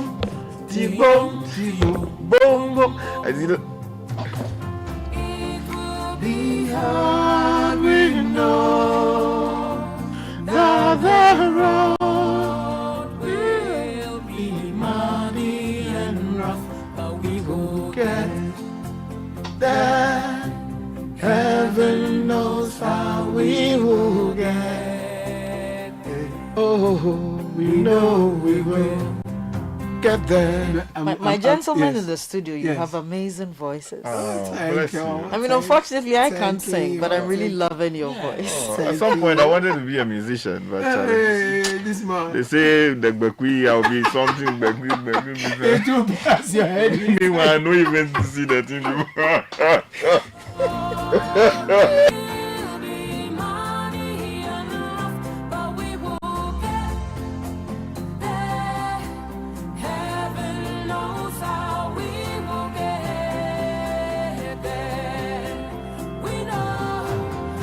Oh, this is beautiful. Oh, Sky. No, but I must also commend the universities. They are putting a lot of spotlight on our artists. Some of them will be asking students questions on the on the creative work of the musicians in exams. Some of them invite them to deliver lectures. Manifest was at University of Ghana recently. No, I think a couple of years ago. Wiala most recently was at Gimpa. I think for one of their, she was a congregation speaker. And then you see Kofi Kinata's song being people. They're asking people questions. I saw King Paluta's name in the BEC this year, except that people raise concerns that once again, we do that thing, the language in which he sings, some of the students who may not necessarily know the language will be alienated, and that may not favor them. So there's been all of that. But I'm trying to say that our institutions of learning, both basic and higher, are putting spotlight on our arts, and that's great. And I want to urge the artists too. Sometimes when I sit here and I see the beef and some of those needless things, I'm like, bro, if you have 2 million followers in Ghana, it's nothing. The world is your oyster. Oh, yeah, that's right. Even West Africa alone, the population is huge. You have just 1.5 million and you think you're on top of the world. You are, disrespecting everybody and that's right. We want to push you. You should be properly global. I want to be walking the streets of New York, you're hearing Ghanaian music back to back. So let's do this well. I heard something from the late Kamala Dumo many years ago. He said that, look, there is no African standard, there's no Ghanaian standard. Yep.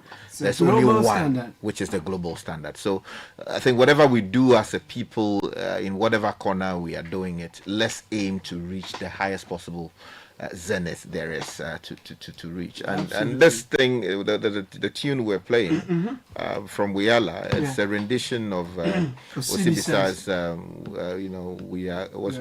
we are going. Yeah, is that the name of the song? Yes. One of the great which is like we are going, right? We are going. Yeah. So it's and she's such a gem. You listen to her voice and how she can elevate the voice.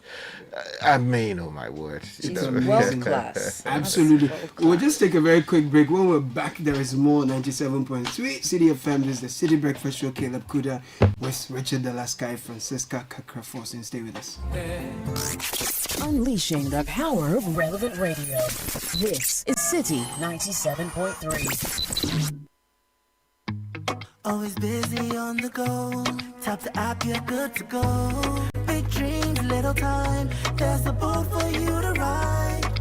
Every single time, yeah. While the errands will link up or more. Hop in a boat and get out and explore. There's a boat for you to ride, yeah. Make moves with boat. Use code KEEPMOVING50 for 50% off your first 3 rides.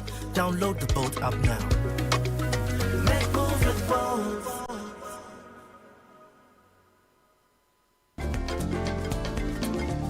Ghana, get ready. The biggest sales event of the year is back. National Sales Leaders Conference 2025, organized by Core Event Solutions, powered by MGA Consulting and proudly supported by CIMG and AGI. Happening on August 19th to 21st at the Accra International Conference Center. The special guest of honor for this big event is the Chief of Staff, Honorable Julius Deborah. Join over 2,000 participants, including CEOs, Managing Directors, Sales and Marketing Heads, among others, for 3 unforgettable days of insight and high-level networking with 68 seasoned speakers tackling 25 impactful topics across various industries. This is the one event you can't afford to miss. Reserve your seat now. Visit nslcaccra.org or call 0502-711-070 to secure your ticket. NSLC 2025, redefining sales excellence for a dynamic market.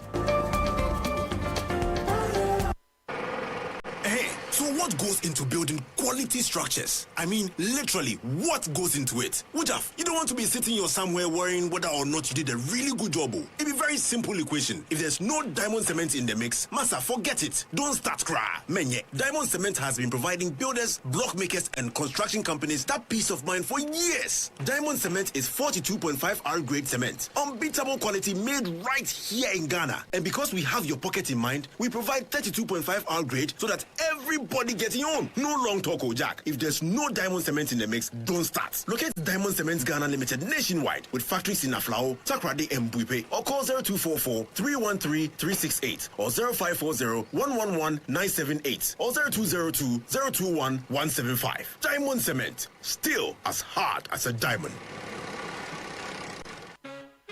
Burner Boy, Trevor Noah, Black Coffee, Chimamanda, the writer, Febe Mugugu, the fashion designer, and many more young African icons didn't get where they are by following mainstream paths. They did things differently. Say yes to doing things differently.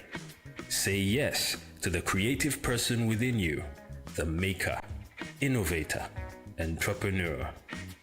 Chart a new path, learn new skills, globally recognized by the American Welding Society and Pearson's B-Tech. So whether in Ghana or abroad, you will shine. Say yes to DTI, a learning experience that is next level. Go to dtiafrica.com or call 054-169-3534. Enhance your business operations with the HP Color LaserJet Pro 3203DW printer. You can print, copy, and scan up to 25 pages per minute with high-quality mobile scans or customizable shortcuts in the HP Smart app that delivers effortless use from wherever you work so you can focus on growing your business. Take advantage of its Wi-Fi direct printing and intuitive touchscreen, which are both designed to simplify your day. With the HP Color LaserJet Pro 3203DW printer, experience fast and easy setup and improved overall printing efficiency with a 40,000 page duty cycle. Built to keep you and your business secure and moving forward with embedded security that is pre-configured out of the box to detect and stop attacks. The HP Color LaserJet Pro 3203DW printer is available at all Kampu Ghana stores. Call 0302-752-020 or visit the nearest Kampu Ghana store to you for more information. Wherever you are, the game is nothing without you. It's on like never before this season. Every major league, every cup, every qualifier, the players, kudos, Semenyo, Iñaki, the goals, the emotions, and the bragging rights. It's all on SuperSport, available on DSTV and GoTV. Get your DSTV decoder at 89 cedis and GoTV decoder at 399 cedis. DSTV, your home of entertainment.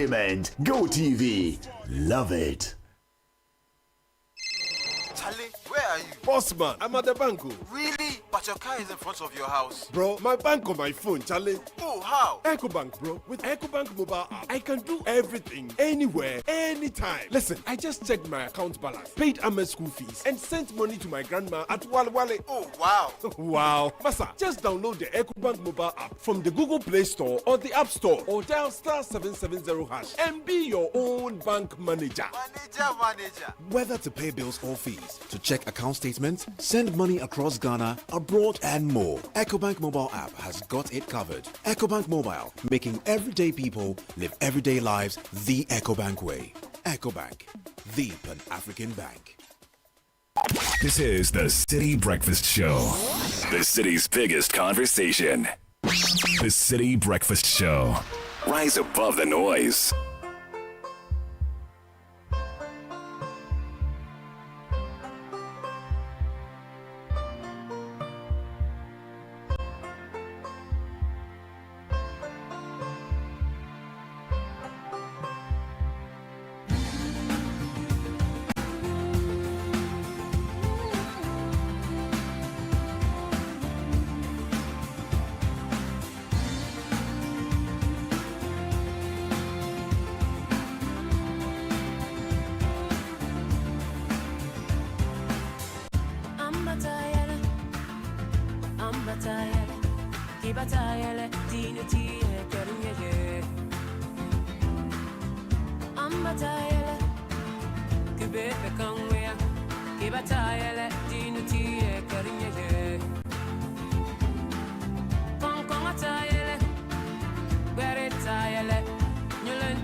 What's it mean? Tell it to me.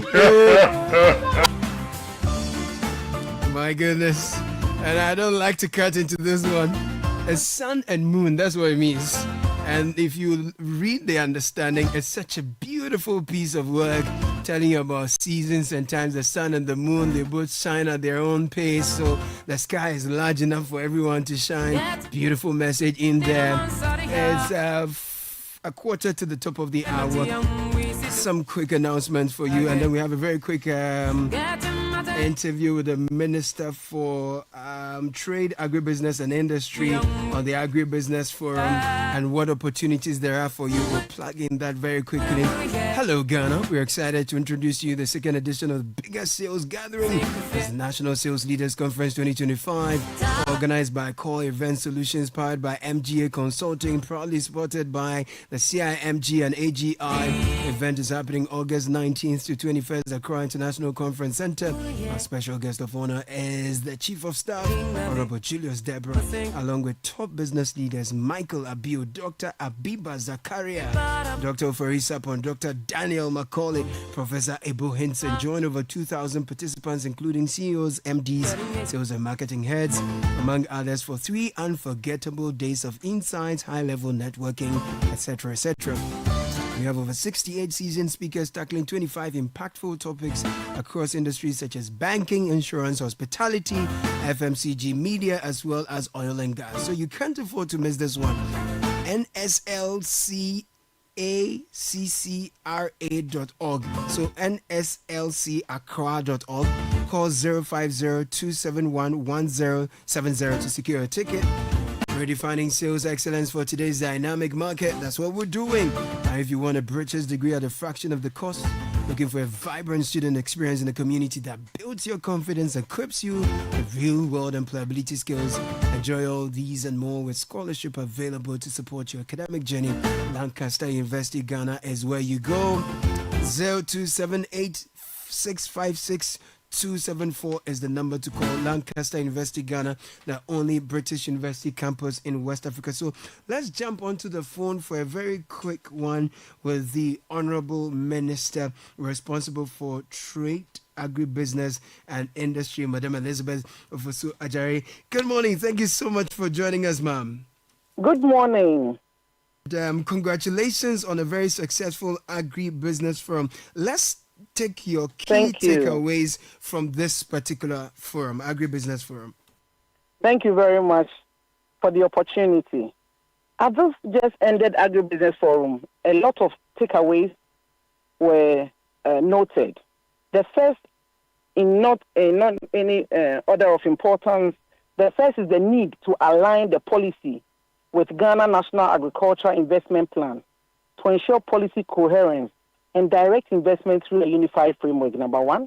Again, we also noted that there is a need to institutionalize inclusion by integrating underserved groups into governance, funding, and program oversight. We also supposed to enable blended finance, legalize incentives, and then catalyze finance mechanism. One interesting thing I find, we said, scale what works. What it means that we're going to expand agro-processing zones, logistic corridors, and digital platforms with proven models. So what works, we will make sure that we improve upon that and then make it happen the more. Now, we also supposed to please go on. Reform regulations, create a one-stop shop, SME-friendly regulatory and compliance environment, like we have the BRR at the Ministry of Trade, Agribusiness and Industry. That's the Business Regulatory Reforms Unit. Right. It's a one-stop shop. So if you are a new person wanting to enter business, instead of going to one institution to the other with all the frustration you encounter, if you just come to the Ministry of Trade, Agribusiness and Industry, at our BRR unit, we are able to coordinate for you to register your company. If you need FDA license or certificate, we help you to do it, GSA and all of that. Okay. So it was one of our major takeaways because some investors have come to Ghana and gone back because of bureaucracy. As a ministry that attracts investment, we felt that it was important for us to create a one-stop shop so that we are able to coordinate the activities of investors or SMEs, even Ghanaians who want to enter into businesses, small scale, micro, medium. We're there to assist them at the ministry's BRR unit. Fantastic. So your takeaways basically address how the government plan to support the agribusiness sector, and that's it for me. So I did also see you. I heard you say that you were advocating basically for policy that will ensure we site factories near raw materials for rural industrial growth. How do you foresee that happen? Perfect, because I'm sure at the end of the policy, we will incentivize people who want to site their industries at the rural areas. We think that it will reduce the cost of production. See what waste come out of after production.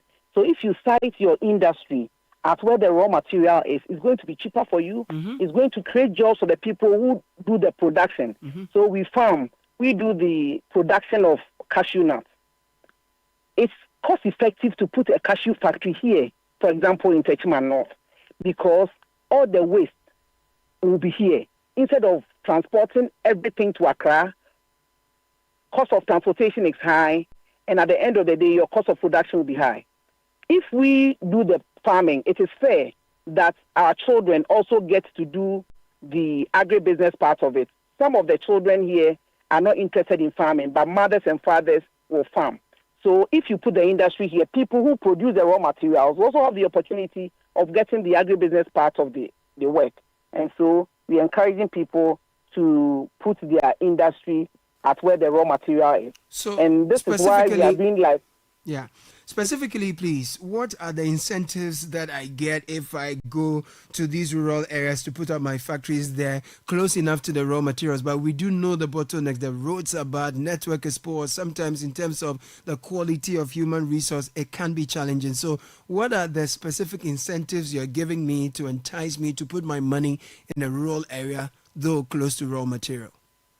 I am sure at the end of the policy, the incentives will be solidified, even though the president mentioned the waiver of taxes on machinery for agro-processing. I think that the math will be done with the Minister for Finance. Any policy that has financial implications will have to go through the Minister for Finance and Parliament eventually. And so we're working together to ensure that we put something that is juicy, that will spark agro-industrialization where the raw materials are produced. We're looking forward to that. And finally, what steps is the government taking to ensure there is standards, in the manufacturing and general production of products on the Ghanaian market as we are pushing for more of such? Thank you very much. We have been advocating for import substitution. We advocate for import substitution because, one, it makes our city stronger. Two, we are sure of the standard, the quality. If something goes bad, immediately we are able to step in and correct it, as opposed to when the things are coming from out of Ghana. So, for example, if we have a challenge with some kind of mackerel, we'll be eating it without knowing the problems associated with it. But if it's made in Ghana, because of our snap checks, we are able to know it quickly. As I speak to you right now, FDA, GSA, National Security are visiting some companies to double-check what they do, to make sure that what we have is wholesome. And so I think that we are up on quality, and I'm putting all companies on alert. As I just said, we have the National Security, we have the Ministry of Trade, Agribusiness and Industry, we have FDA, we have Ghana Standard Authority visiting some companies. So we can enter your company at any time to check the quality of the things you are producing for us to consume. And if we find anything untoward, the right things will be done. So this is an alert to everybody, because as a country, we are promoting made in Ghana goods. We want to be able to have a brand that says that if it's made in Ghana, it is spotless. That's right. If it's made in Ghana, it's of high quality. We want to associate made in Ghana with high quality, and will not allow any one company, two companies to take it away from the rest who are doing all the right things. So all companies must be on red alert. We are coming to make sure that your businesses are doing well, and we are also consuming wholesome food. We stand in between industry and the consumer. Everybody must do the right thing. Fantastic. So not only are we moving around with a whip to crack down on people who are doing substandard things because we want to ensure there is quality on the global market, but there is also a one-stop shop at the ministry so that if you want to start up anything, you take away the bottlenecks and it helps. So we are supporting, but we are also watching to ensure the right thing is done. You put it nicely. Fantastic. Thank you so much for sharing outcomes, key takeaways from the Agribusiness Forum with us. You know, Citi, this is the platform for all things made in Ghana. So we will keep supporting you in this one. Keep at it. Thank you, Citi FM, for helping us in the Agribusiness Forum. God bless. Many blessings. So that was the Minister responsible for Trade, Agribusiness and Industry, Elizabeth Ofosu Ajare.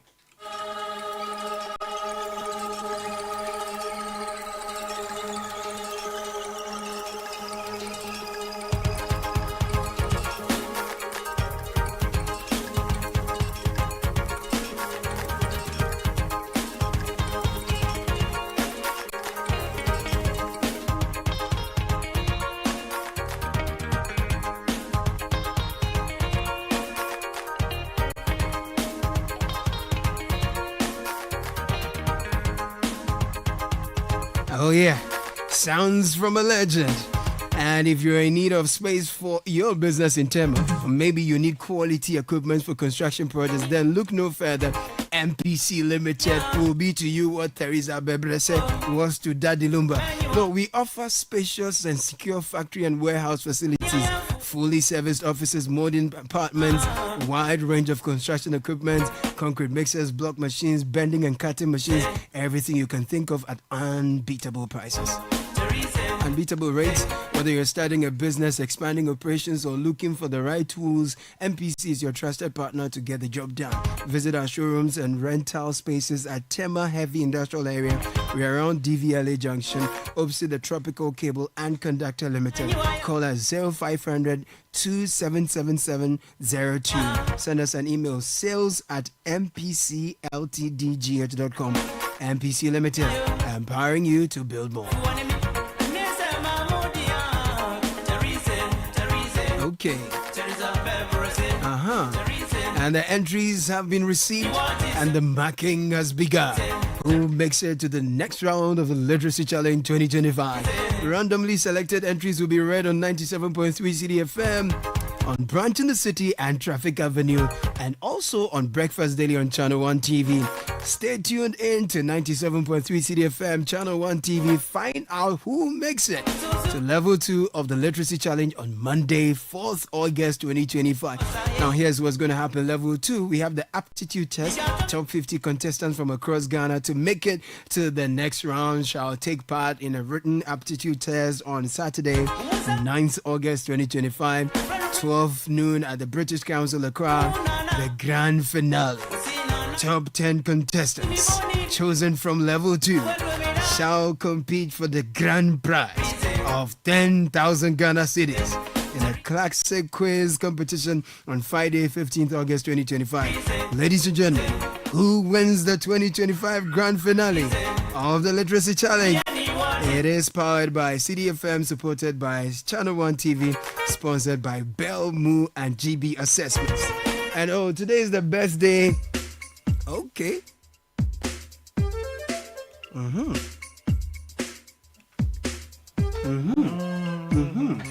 Yeah. Kaka masago.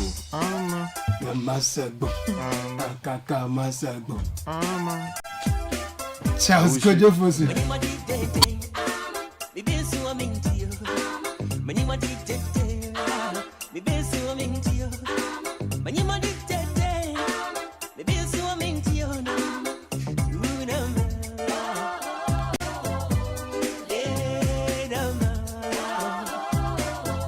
It's Kweku David's birthday today. Oh, Kweku the David. Yeah.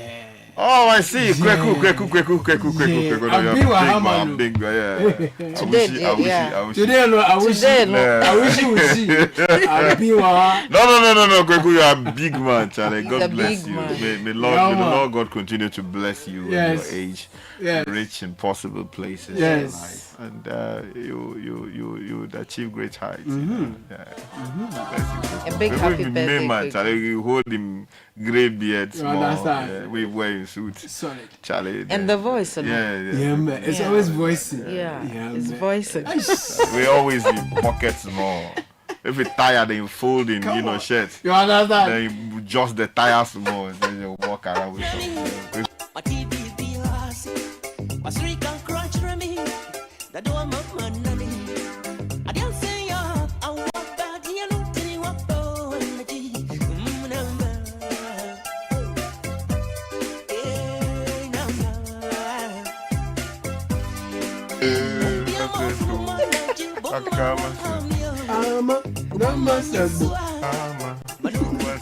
So some place they say Awushi. Abiwaha. Okasa Abiwaha. Yeah. No, Abing was 97.3 Citi FM. Yes. And guess what? Antina. Kweku David says he denies any knowledge of any Awushi. He is saying, putting that on record. He denies any knowledge of Awushi any will not share anything. Awushi must perform. Yeah, but we were here for my explaining about the song. I don't even know where this one is coming from. He's issuing a disclaimer. Anyway, Charlie, I mean, just before we go, though, let me just quickly say, we take note of what's happening in respect to Paul Adomotri. Yeah. We hope that the OSP do what they have to do. Because in his name. There are some issues with that, but I'm sure in the fullness of time, when we understand the full scope of what exactly is going on, we would be dealing with that matter. But it is particularly concerning. And we hope that matter can be resolved quickly enough so that we can keep an eye on it. And there's more. Many thanks, Richard in the Sky. Have a great weekend. I switch. Almost. No, baby, you. Bingwaha. Because a Jubi Affair joins us in the studio with all you need to know. And then lose your 10. Okay, I don't know what that is. But now Oyo Quarter will be taking over with Branch in the City. Class 10, we are out of here.